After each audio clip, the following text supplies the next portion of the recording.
അല്ലു അർജുന്റെ ശബ്ദം എന്നുള്ള രീതിയിൽ നമുക്ക് എല്ലാവർക്കും വളരെ പരിചിതമായ ശ്രീ ജിസ് ജോയ് ആദ്യം വേദിയിലേക്ക് കടന്നു വരുന്നു. ഒപ്പം കടന്നു വരുന്നു അഭിനവ് സുന്ദർ നായക്. വിനീത് ശ്രീനിവാസന്റെ നമുക്ക് സങ്കല്പിക്കാൻ കഴിയാത്ത ഒരു ഒരു ഒരു മുഖം, ഒരു കഥാപാത്രമായി മുകുന്ദൻ ഉണ്ണി അസോസിയേറ്റ്സിലൂടെ നമുക്ക് കാണിച്ചു തന്ന Abhinav Sundar Nayak, and being joined by none other than Shri Manish Narayan, who will be conducting this conversation. Welcome back, Manish, onto the stage. So over to them. Good, Bad and Beyond in Malayalam cinema by Manish Narayan.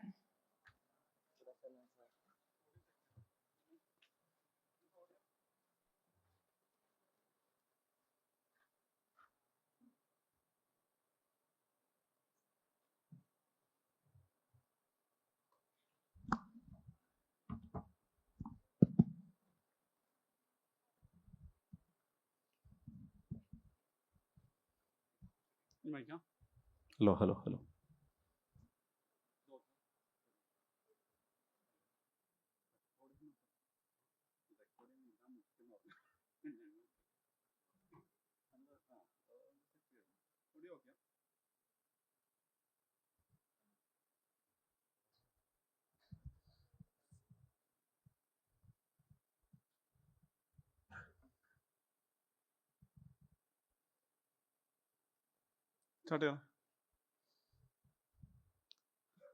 നമസ്കാരം. Summit of future, Jain യൂണിവേഴ്സിറ്റിയുടെ കൊച്ചി ക്യാമ്പസിലെ summit of ഫ്യൂച്ചറിൻ്റെ Q studio curate ചെയ്ത മൂന്നാമത്തെ സെഷനാണ് good bad and beyond എന്ന സെഷനിലേക്കാണുള്ളത്. സംവിധായകനും നടനുമായ ജിസ് ജോയ്, സംവിധായകൻ അഭിനവ് സുന്ദർ നായക്കുമാണ് ഈ പാനലിലുള്ളത്. നമുക്ക് നേരിട്ട് സംസാരിച്ചു തുടങ്ങാം. ജിസ്, ആദ്യം ചോദിക്കാനുള്ളത്, ഇപ്പം ഏറ്റവും അടുത്ത് വന്നൊരു സ്റ്റേറ്റ്മെൻറ്റ് ഉണ്ടായിരുന്നു സലീം കുമാറിൻ്റെ. ഇപ്പോൾ ചിരി കുറഞ്ഞു, തിയേറ്ററിലും പ്രേക്ഷകർക്കുള്ള ചിരി കുറഞ്ഞു, വയലൻസ് കൂടി എന്നുള്ളത്. സ്വാഭാവികമായിട്ടും ഇതിൻ്റെ ഏറ്റക്കുറച്ചിൽ തിരിച്ചും മറച്ചും ഉണ്ടാവാറുണ്ട്. പക്ഷേ വളരെ മുതിർന്ന മലയാള സിനിമയിൽ അങ്ങനെ ഒരു ലാഫിംഗ് വില്ല ക്രിയേറ്റ് ചെയ്തിട്ടുള്ള ഒരു ആർട്ടിസ്റ്റിൻ്റെ അടുത്ത് നിന്നുണ്ടായതാണ്.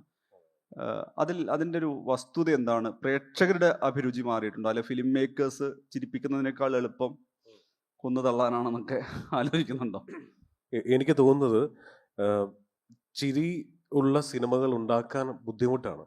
എനിക്കൊരു ഇപ്പോൾ ഒരു ഡിബേറ്റിന് വേണ്ടി പറയുന്നതല്ല, ഒരു ത്രില്ലർ ഉണ്ടാക്കുന്നതിനേക്കാൾ ചിരി പടങ്ങൾ ഉണ്ടാക്കാൻ ബുദ്ധിമുട്ട്. അതുകൊണ്ടായിരിക്കും ഒരുപക്ഷെ നമുക്കിവിടെ ഒരു സിദ്ദിഖ് ലാലും ഒരു റാഫി മെക്കാട്ടിനും ഒരു സത്യൻ അന്തിക്കാടും ഒക്കെ മറ്റേ ഒരു ഷാഫിയൊക്കെ ഉണ്ടാകും. അപ്പം അത് തന്നെയായിരിക്കും എൻ്റെ കാര്യം. ഇപ്പോൾ ഇപ്പോഴത്തെ നമ്മളുടെ ഒരു ഫിലിം മേക്കർ എന്നുള്ള സന്തോഷം എന്താണെന്ന് വെച്ചാൽ, ഇന്ന പോലത്തെ സിനിമ എന്നില്ല. ഇപ്പോൾ ഏത് തരം സിനിമകളും ആൾക്കാർ ആക്സെപ്റ്റ് ചെയ്യുന്നുണ്ട്. ഫോർ എക്സാമ്പിൾ, ഇപ്പം മാർക്കോ എന്ന് പറയുന്ന പടം ഇവിടെ ഹിറ്റ് അടിച്ച് നിൽക്കുകയാണ്. ടോട്ടലി കോൺട്രാസ്റ്റഡ് ആയിട്ടുള്ള രേഖാചിത്രം പോലത്തെ ഒരു പടവും അതേ ഓഡിയൻസ് തന്നെ വന്ന് കണ്ട് കൈയടിക്കുകയാണ്. ഒപ്പം ഈ കഴിഞ്ഞ വർഷങ്ങളിലുണ്ടായ ജാനേ മൻ എന്ന് പറയുന്ന പടം, ഇപ്പം ചിരിപ്പടങ്ങളെ കുറിച്ച് പറഞ്ഞപ്പോൾ ഓർത്തു പോയതാണ് കേട്ടോ. ജാനേ മൻ എന്ന് പറഞ്ഞ പടം എന്നെ ഈ തിയേറ്ററിൽ ലാസ്റ്റ് ചിരിപ്പിച്ച ഒരു സിനിമ അതായിരുന്നു. അത് കഴിഞ്ഞങ്ങോട്ട് 2 വർഷം കഴിഞ്ഞിട്ടും അത്തരത്തിലൊരു സിനിമ ഉണ്ടായിട്ടില്ല. പിന്നെ ഈ ജയ ജയ ഹേ എന്ന് പറയുന്ന സിനിമ അവർ പറഞ്ഞിരിക്കുന്ന ഒരു ചിരിയിലൂടെയാണ്. അതുകൊണ്ട് തന്നെ എനിക്ക് തോന്നുന്നു ആ ഒരു സ്കേഴ്സിറ്റി ഉണ്ട് ചിരിപ്പടങ്ങളുടെ. സലീം കുമാർ സാർ പറഞ്ഞത് കറക്റ്റാണ്. കാരണം അതുണ്ടാക്കാൻ ബുദ്ധിമുട്ടാണ്. അത് തന്നെയാണ് എൻ്റെ റീസൺ. അഭിനവിൻ്റെ ഞാൻ അഭിനവിൻ്റെ മുകുന്ദൻ ഉണ്ണി അസോസിയേറ്റ്സിന് മുമ്പ് തന്നെ അഭിനവിൻ്റെ ട്വീറ്റുകൾ നിരന്തരം കാണുന്ന ഒരാളാണ്. അഭിനവ് വളരെ ഇൻസ്റ്റന്റ് റിയാക്ഷൻ നടത്തുന്ന, ഇൻസ്റ്റന്റ് ഫീഡ്ബാക്ക് ഒക്കെ ആയിരുന്നു പാസ്റ്റ് അല്ലേ? അപ്പോൾ എനിക്ക് ചോദിക്കാനുള്ളത്, ഈ സിനിമ അങ്ങനെ ഒരു മൾട്ടിപ്പിൾ ജോണർ സിനിമകൾ വന്നിട്ടുള്ള മൾട്ടിപ്പിൾ ജോണർ സിനിമകൾ മലയാളത്തിൽ വരുന്നുണ്ട്. മറ്റ് ഭാഷകളെക്കാളും അതിന് അക്സെപ്റ്റൻസ് കൂടി ഉണ്ട്. ഭ്രമയുഗമുള്ള ഗവേഷണം തന്നെയാണ് മഞ്ഞുമൽ ബോയ്സ് വരുന്നത്. അങ്ങനെ ഒരു കോൺട്രാസ്റ്റ് ഫീലുള്ള ഇന്ന് മുകുന്ദൻ ഉണ്ണി അസോസിയേറ്റ് പോലത്തെ ഇത് കമേഴ്സ്യലി ഇവിടെ സെലിബ്രേറ്റ് ചെയ്ത പടങ്ങളിലൊന്നാണ്.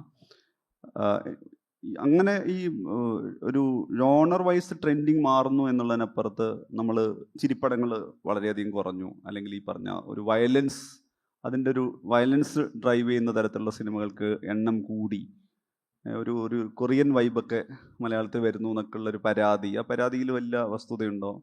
അല്ല, അത് പരാതിയായിട്ട് പറയേണ്ട ആവശ്യമില്ലെന്ന് തോന്നുന്നു. കാരണം എന്താ സംഭവം എന്ന് വെച്ചാൽ, പണ്ട് ഇപ്പോൾ 2014 വരെയൊക്കെ സോഷ്യൽ മീഡിയ ഇപ്പോൾ റീൽ കൾച്ചറിലേക്ക് പോയിട്ടില്ല.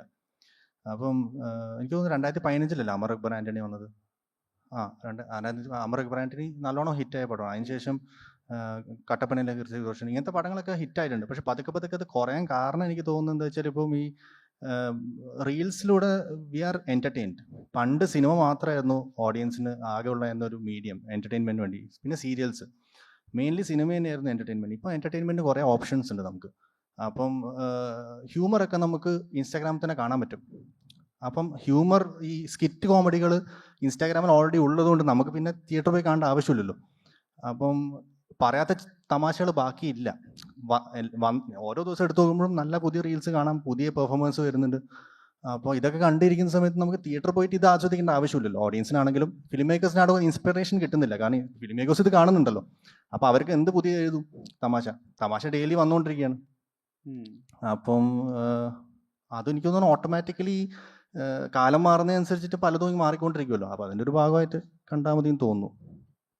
ജിസിപ്പോൾ അത്യാവശ്യം ജോണർ ഷിഫ്റ്റ് നടത്തിയിട്ടുള്ള തലവൻ വരെയുള്ള സിനിമ നോക്കിക്കുമ്പോൾ ഒരേ ശൈലി സിനിമ അല്ല ആവർത്തിക്കുന്നത്. ഇപ്പോൾ OTT അടുത്തുള്ള പടമാണെങ്കിലും വ്യത്യാസം വരുത്താൻ ശ്രമിക്കുന്നുണ്ട്. പക്ഷേ അതേസമയം തന്നെ ഈ പറഞ്ഞ നന്മ, ഫീൽ ഗുഡ് പടങ്ങൾ എന്നുള്ള പേരിലാണ് ജിസിനെ മുദ്ര കുത്തിയിട്ടുള്ളത്. എനിക്ക് ചോദിക്കാനുള്ളത്, ഏത് തരം പടങ്ങൾ എന്നാണ് ആദ്യം ആലോചിക്കുക? അല്ലെങ്കിൽ ഒരു സ്ക്രിപ്റ്റ് മുന്നിലിട്ട് വന്ന, അല്ലെങ്കിൽ ഇപ്പം അടുത്തത് ത്രില്ലർ ചെയ്യാമെന്നാണോ ആദ്യം ആലോചിക്കുക? അല്ലെങ്കിൽ അടുത്തത് ഒരു ഫീൽ ഗുഡ് ചെയ്യാമെന്നാണോ ആലോചിക്കുക? അതിനു മുമ്പ് ഈ പറഞ്ഞ ആകർഷിക്കുന്ന കഥ, അതിന് പറ്റുന്നൊരു ട്രീറ്റ്മെൻറ്റ് എന്നുള്ള നിലയ്ക്കാണോ? തീർച്ചയായിട്ടും ഇന്ന ഒരു ഫോർമാറ്റിൽ ഒരു പടം ചെയ്യാം അങ്ങനെ ഒരിക്കലും ആലോചിച്ചിട്ടില്ല. ഇപ്പം 2013 ബൈസൈക്കിൾ തീവ്സ് എന്ന് പറയുന്ന പടം ചെയ്യുമ്പോൾ അത് കൈൻഡ് ഓഫ് ത്രില്ലർ ആയിരുന്നു. കുറേ ട്വിസ്റ്റുകളുള്ള പടമായിരുന്നു. അതിനിടയിൽ ഒരു ഫാമിലി ഒക്കെ ഞാൻ കൊണ്ടുവന്നു. എനിക്ക് നമ്മളെല്ലാവരും ഈ നമ്മളെ സ്വാധീനിച്ചിട്ടുള്ള ഫിലിം മേക്കേഴ്സ് ഉണ്ടല്ലോ. ഇപ്പോൾ ഫോർ എക്സാമ്പിൾ എന്നെ സംബന്ധിച്ചോളം ശ്രീനിയേട്ടൻ, സത്യൻ അന്തിക്കാട്, സിദ്ദിഖ് ലാൽ എന്ന് പറഞ്ഞാൽ എന്നെ വല്ലാതെ സ്വാധീനിച്ചിട്ടുള്ള ആൾക്കാരാണ്. അപ്പോൾ സ്വാഭാവികമായിട്ടും അവരുടെ ഒരു ഫ്ലേവർ അറിഞ്ഞോ അറിയാതെയോ ആദ്യത്തെ പടങ്ങളിലൊക്കെ വന്നിട്ടുണ്ട്. അപ്പോൾ ബൈസൈക്കിൾ തീവ്സ് അങ്ങനെ വന്നു. അത് കഴിഞ്ഞപ്പോൾ സൺഡേ ഹോളിഡേയുടെ കഥ കിട്ടി. അപ്പോൾ അത് കൊള്ളാം. എനിക്ക് എൻ്റെ ജീവിതത്തിൽ ഉണ്ടായിട്ടുള്ള സിനിമ ചെയ്യാൻ വേണ്ടി നടന്നപ്പോൾ ഉള്ള ഒരു എക്സ്പീരിയൻസ് അത് ശ്രീനിയേട്ടന് കൊടുത്തു. അപ്പോൾ കണ്ടുമുട്ടിയ ആൾക്കാർ അല്ലു അർജുൻ പടത്തിന് പാട്ട് എഴുതുന്ന സിദ്ദിഖയുടെ കഥാപാത്രത്തെ അങ്ങനെ കൊണ്ടുവന്നു. അപ്പോൾ ആ സിനിമയിലൊക്കെ എനിക്ക് നേരിട്ട് പരിചയമുള്ള കഥാപാത്രങ്ങളെ കൊണ്ടുവരികയായിരുന്നു. അത് കഴിഞ്ഞ് അത് ഹിറ്റായപ്പോൾ ഓക്കെ കൊള്ളാം, എന്നാൽ പിന്നെ ഇതേ പോക്ക് വീണ്ടും പോകാമെന്ന് കരുതി വിജയ് സൂപ്പറും പൗർണമിയും എന്ന് പറഞ്ഞ സിനിമ ചെയ്തു. അതും ഹിറ്റായി. അപ്പോൾ പിന്നെ ഇതാണ് ഈ കംഫോർട്ട് സോണിൽ തന്നെ നിൽക്കുമ്പോൾ വീണ്ടും മോഹൻകുമാർ ഫാൻസ് എന്ന് പറയുന്ന സിനിമ ചെയ്തു. അത് വേണ്ടത്ര ശ്രദ്ധിക്കപ്പെട്ടില്ല. അപ്പോൾ മനസ്സിലായി ഓക്കെ ഓഡിയൻ മാറുന്നുണ്ട്, ഇനി ഇതേ ഫോർമാറ്റിൽ തന്നെ പോയിട്ട് കാര്യമില്ല, സംതിങ് മോർ ആലോചിക്കണം. അങ്ങനെ ആ ആലോചനയുടെ ഭാഗമാണ് സോണി ലിവിന് വേണ്ടി ചെയ്തിട്ടുള്ള ഇന്നലെ വരെ എന്ന് പറയുന്ന സിനിമ. അത് കഴിഞ്ഞപ്പോൾ എൻ്റെ ഏറ്റവും പുതിയ സിനിമയായ തലവൻ വരെ. അപ്പോൾ ഈ മോനീഷിൻ്റെ ചോദ്യത്തിലേക്ക് വരാം. അതായത് ത്രില്ലർ ചെയ്ത് കളയാം, തമാശ ചെയ്ത് കളയാം എന്ന് ഒരിക്കലും ആലോചിച്ചിട്ടില്ല. ഇപ്പോൾ കേട്ടിരിക്കുന്ന ഒരു 5 കഥയുണ്ടെങ്കിൽ അതിൽ തന്നെ ഏറ്റവും കൂടുതൽ എക്സൈറ്റ് ചെയ്താണോ അത് ചെയ്യാന്നുള്ളതാണ് ഉദ്ദേശിക്കുന്നത്. അഭിനവ്, ഇപ്പം ഇന്നലെ ഇവിടെ അരുൺ ചന്തു ഉണ്ടായിരുന്നു, മിഥുൻ. അപ്പോൾ ഇപ്പം ജിസ് ഇവിടെ നിന്ന് സംസാരിക്കുന്നു. എനിക്ക് തോന്നുന്നത് നമ്മളുടെ 80കളിൽ, പ്രധാനമായിട്ട് 80കളിലും 90കളിലും ഉള്ള നമ്മളുടെ ഏറ്റവും പ്രധാനപ്പെട്ട, നമ്മൾ പിന്നെ കൾട്ട് സ്റ്റാറ്റസിലേക്കൊക്കെ വന്ന സിനിമകളുടെ സ്വാധീനം നമ്മളുടെ ആദ്യ ആലോചനകൾ, അല്ലെങ്കിൽ നമ്മൾ സിനിമ അവിടെ ഏതെങ്കിലും തരത്തിലുള്ളൊരു സിനിമാറ്റിക് ട്രിബ്യൂട്ട് പോലുള്ളൊരു ആലോചന കൂടുതലായിട്ടുണ്ടോ? കാരണം മുകുന്ദനുണ്ണി എൻറ്റയർലി മറ്റൊരു പ്ലോട്ട് അല്ലെങ്കിൽ മറ്റൊരു തരം ട്രീറ്റ്മെൻ്റ് ആണെങ്കിൽ പോലും അവിടെ മുകുന്ദനുണ്ണി എന്ന് പറയുന്നൊരു ക്യാരക്ടറിനെ വേറെ രീതിയിൽ കൂടെ പിടിക്കാൻ നോക്കിയിട്ടുണ്ട്. മുകുന്ദനുണ്ണി എന്ന് പറഞ്ഞാൽ വേറൊരു ഷെയ്ഡിൽ വേറൊരു തരത്തിൽ സെലിബ്രേറ്റ് ചെയ്ത, അതായത് വേണ്ടത്ര അപ്രീസിയേഷൻ പ്രൊഫഷണലി കിട്ടാതെ പോയ ഒരാൾ കൂടിയാണ് കരിയറിൽ ആ സിനിമയുടെ കഥാപാത്രം എന്നുള്ള നിലയ്ക്ക്.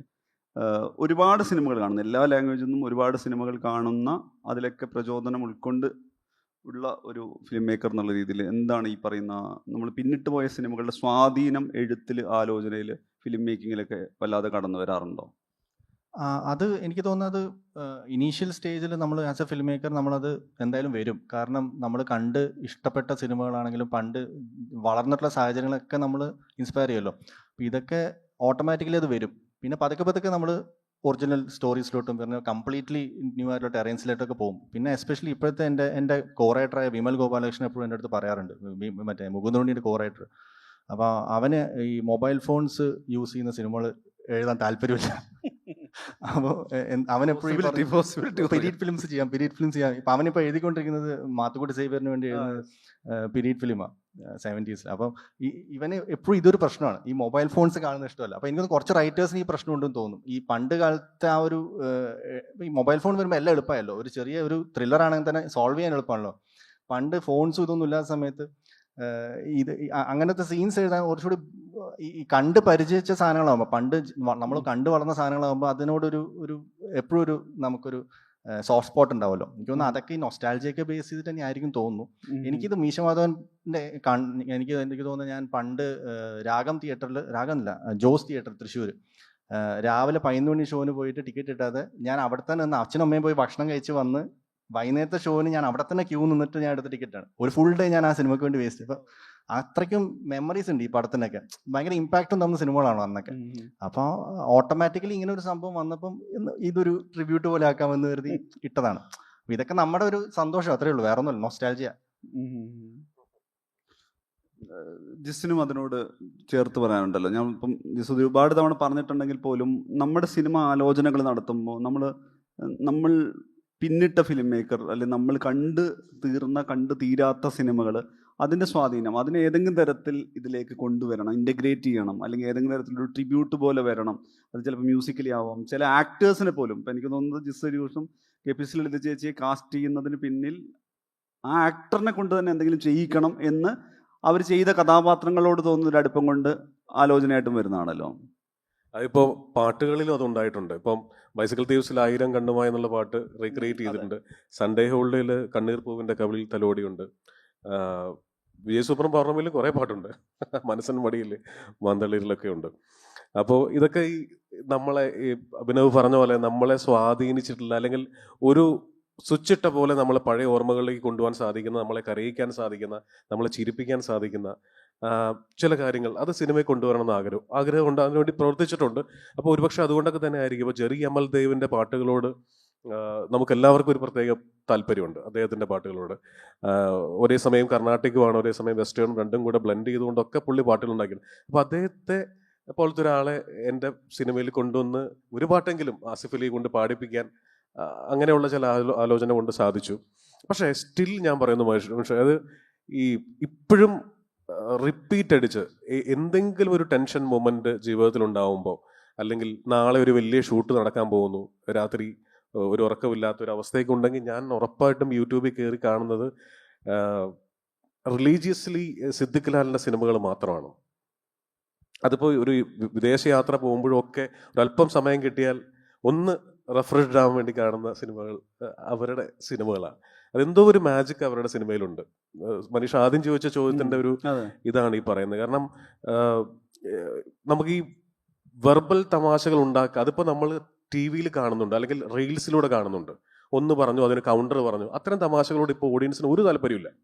പക്ഷെ കഥയുടെ ഉള്ളിൽ തന്നെ കിടക്കുന്ന തമാശകളുണ്ടല്ലോ, വിഷ്വൽ ഹ്യൂമർ ഒക്കെ. എക്സാക്ട്ലി. ആ കഥ ചുമ്മാ പറഞ്ഞു പോകുമ്പോൾ തന്നെ അതിൽ ഒരു തമാശ കയറി. ഇപ്പോൾ ഫോർ എക്സാമ്പിൾ ഗോഡ് ഫാദർ എന്ന് പറയുന്ന സിനിമയുടെ കഥ ആലോചിച്ച് നോക്കൂ. ഇട്ടിരിക്കുന്ന പേരെന്ന് പറയുന്നത് ഗോഡ് ഫാദർ, കൾട്ട് പടത്തിന്റെ പേരിട്ടിട്ട് പക്ക ഏത് സാധാരണക്കാരന് മനസ്സിലാവുന്ന ഒരു ലോക്കൽ സിനിമ. അപ്പം ഞാൻ കഴിഞ്ഞ ദിവസം കാണുകയാണ്. അപ്പം ഞാനും എൻ്റെ ഫാമിലിയും ഉണ്ട്, ഞങ്ങൾ പുറത്താണ്.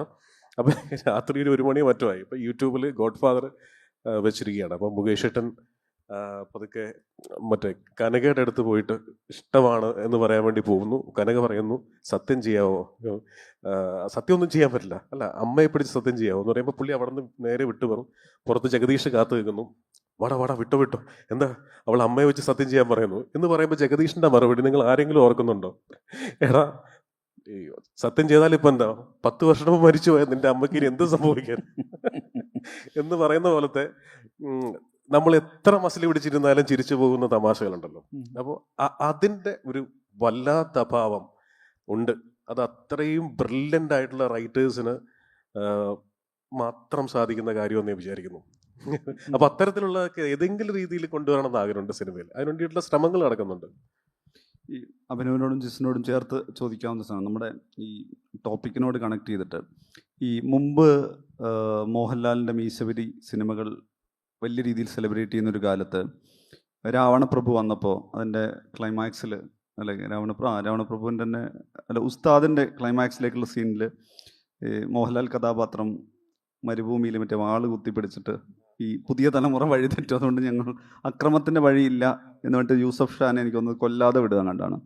ശരിക്കും അതിൻ്റെ തൊട്ട് മുമ്പ് മാധ്യമങ്ങളിലൊക്കെ വിമർശനമായിട്ട് ശരിക്കും വന്നിട്ടുണ്ടായിരുന്നു, ഈ അക്രമം പ്രോത്സാഹിപ്പിക്കുകയാണ് മോഹൻലാലിന്. മുമ്പൊരിക്കൽ സുരേഷ് ഗോപി ഇതുപോലെ ഇനി തോക്കെടുക്കുന്നില്ല കുറച്ച് കാലത്തേക്ക് എന്ന് പറഞ്ഞിരുന്നു. കാരണം ഈ അക്രമം, വയലൻസ് അങ്ങനെ ഒരു സമൂഹത്തിലേക്ക് ഒരു മെസ്സേജ് പാസ് ചെയ്യുന്നില്ല എന്നുള്ളത് വളരെ പ്രധാനപ്പെട്ട ഒരുപാട് ഫിലിം മേക്കേഴ്സ് ആവർത്തിച്ചൊരു സ്റ്റേറ്റ്മെൻ്റ് ഉണ്ട്. മെസ്സേജ് കാണാനാണെങ്കിൽ മൊബൈലിൽ ടെക്സ്റ്റ് മെസ്സേജ് അയച്ചാൽ പോരെ, സമൂഹത്തിന് കിട്ടാവുന്നതാണെങ്കിൽ സിനിമ 2-2.5 മണിക്കൂർ ചെയ്യാൻ പറഞ്ഞു. എൻ്റെ ചോദ്യം ഇതിൻ്റെ ഒരു തുടർച്ച ചോദിക്കാനുള്ളത്, ഏതെങ്കിലും തരത്തിൽ സാമൂഹികമായൊരു നന്മയിലേക്ക്, ഒരു സമൂഹത്തിൻ്റെ ഒരു നല്ല സംഗതി, ഒരു പോസിറ്റീവ് മെസ്സേജിൽ സിനിമ അവസാനിപ്പിക്കണം എന്നുള്ള ഒരു നിർബന്ധ ബുദ്ധിയോ ബാധ്യതയോ ഭാരമോ ഒരു ക്രിയേറ്ററിലേക്ക് വരുന്ന സാഹചര്യമുണ്ടോ, അല്ലെങ്കിൽ അത് മാറിയിട്ടുണ്ടോ? തീർച്ചയായിട്ടും ഇപ്പോൾ അത് മാറിയിട്ടുണ്ട്. ഇപ്പോൾ ആൾക്കാരങ്ങനെ പ്രഡിക്റ്റ് ചെയ്യേണ്ട. ഇപ്പോൾ ഫോർ എക്സാമ്പിൾ ഇയാളുടെ സിനിമ ഇങ്ങനെ അവസാനിക്കൂ എന്ന് പറയുന്ന, അതാണ് ഏറ്റവും വലിയ കുറവെന്ന് പറയുന്നത്. ഇപ്പോൾ ഒരു ന്യൂനതയായിട്ട് കാണുന്നത് അതിനെയാണ്. അപ്പോൾ അതുകൊണ്ട് എനിക്ക് തോന്നുന്നു ഇപ്പോൾ വരുന്ന ഫിലിം മേക്കേഴ്സ് ഒക്കെ അതിനെ ബ്രേക്ക് ചെയ്യാനാണ് ശ്രമിക്കുന്നത്. ഓഡിയൻ ഇങ്ങനെ ചിന്തിക്കും, സോ ഞങ്ങൾ അങ്ങനെ ചിന്തിക്കുന്നില്ല. ഒരു കാലത്ത് ഓർക്കുന്നുണ്ട്, ഇപ്പോൾ വന്ദനം പോലത്തെ ഒരു സിനിമ, വന്ദനം സിനിമ അന്ന് പരാജയപ്പെട്ട സിനിമയാണ്, അറിയാലോ, നമ്മളെ ഏറ്റവും കൂടുതൽ ചിരിപ്പിച്ചിരിക്കുന്ന ഒരു സിനിമ. പക്ഷെ ആ സിനിമ പരാജയപ്പെട്ടു പോയി. അതിന്റെ കാരണം ഈ രണ്ടുപേരും ക്ലൈമാക്സിൽ കണ്ടുമുട്ടുന്നില്ല, അവർ പിരിഞ്ഞു പോകുന്നു എന്ന് പറയുന്നതാണ്. ആ സമയത്ത് അങ്ങനെ ഒത്തിരി ഉണ്ടായിരുന്നു. ഇപ്പൊ താളവട്ടത്തിൽ മോഹൻലാൽ സാർ കോമയിൽ പോകുന്നതായിരുന്നു, ചിത്രത്തിൽ അദ്ദേഹത്തെ തൂക്കിക്കൊല്ലാൻ കൊണ്ടുപോകുന്നായിരുന്നു. അപ്പോൾ പിടി കിട്ടുന്നില്ല. അതേ ചിത്രം കൂടെ സൂപ്പർ ഹിറ്റ് ആവുന്നുണ്ട്, വന്ദനം പൊളിയുന്നുണ്ട്, താളവട്ടം ആവറേജ് ആയിട്ട് പോകുന്നുണ്ട്. ശ്രീനേട്ടനോട് ഞാൻ ഒരിക്കൽ ചോദിച്ചു, സൺഡേ ഹോൾഡേയിൽ അഭിനയിക്കുന്ന സമയത്ത്, ശ്രീനേട്ട നിങ്ങൾ എന്തുകൊണ്ടാണ് കഥ പറയുമ്പോൾ എന്ന് പറഞ്ഞ സിനിമയിൽ കലാസൃഷ്ടികൾക്ക് മനുഷ്യനെ അത്രയൊന്നും സ്വാധീനിക്കാൻ സാധിക്കില്ല എന്നാണ് ഞാൻ വിചാരിക്കുന്നത് എന്ന് മമ്മൂക്കയെ കൊണ്ട് പറയിപ്പിച്ചത്. അപ്പോൾ ശ്രീനേട്ടൻ സ്ട്രോങ് ആയിട്ട് എന്നോട് പറഞ്ഞു, ഉറപ്പാണ് ജിസേ, ഞാൻ വിശ്വസിക്കുന്നു കലാസൃഷ്ടികൾക്ക് ഒരു പരിധിവരെ സ്വാധീനം ചെലുത്താൻ സാധിക്കില്ല. അപ്പം ഞാൻ ശ്രീനേട്ടനോട് പറഞ്ഞതും നിരവധി എൻ്റെ ഇൻ്റർവ്യൂസിൽ ഞാൻ പറഞ്ഞിട്ടുള്ള ഒരു കാര്യമാണ്, പറ്റും ശ്രീനേട്ട.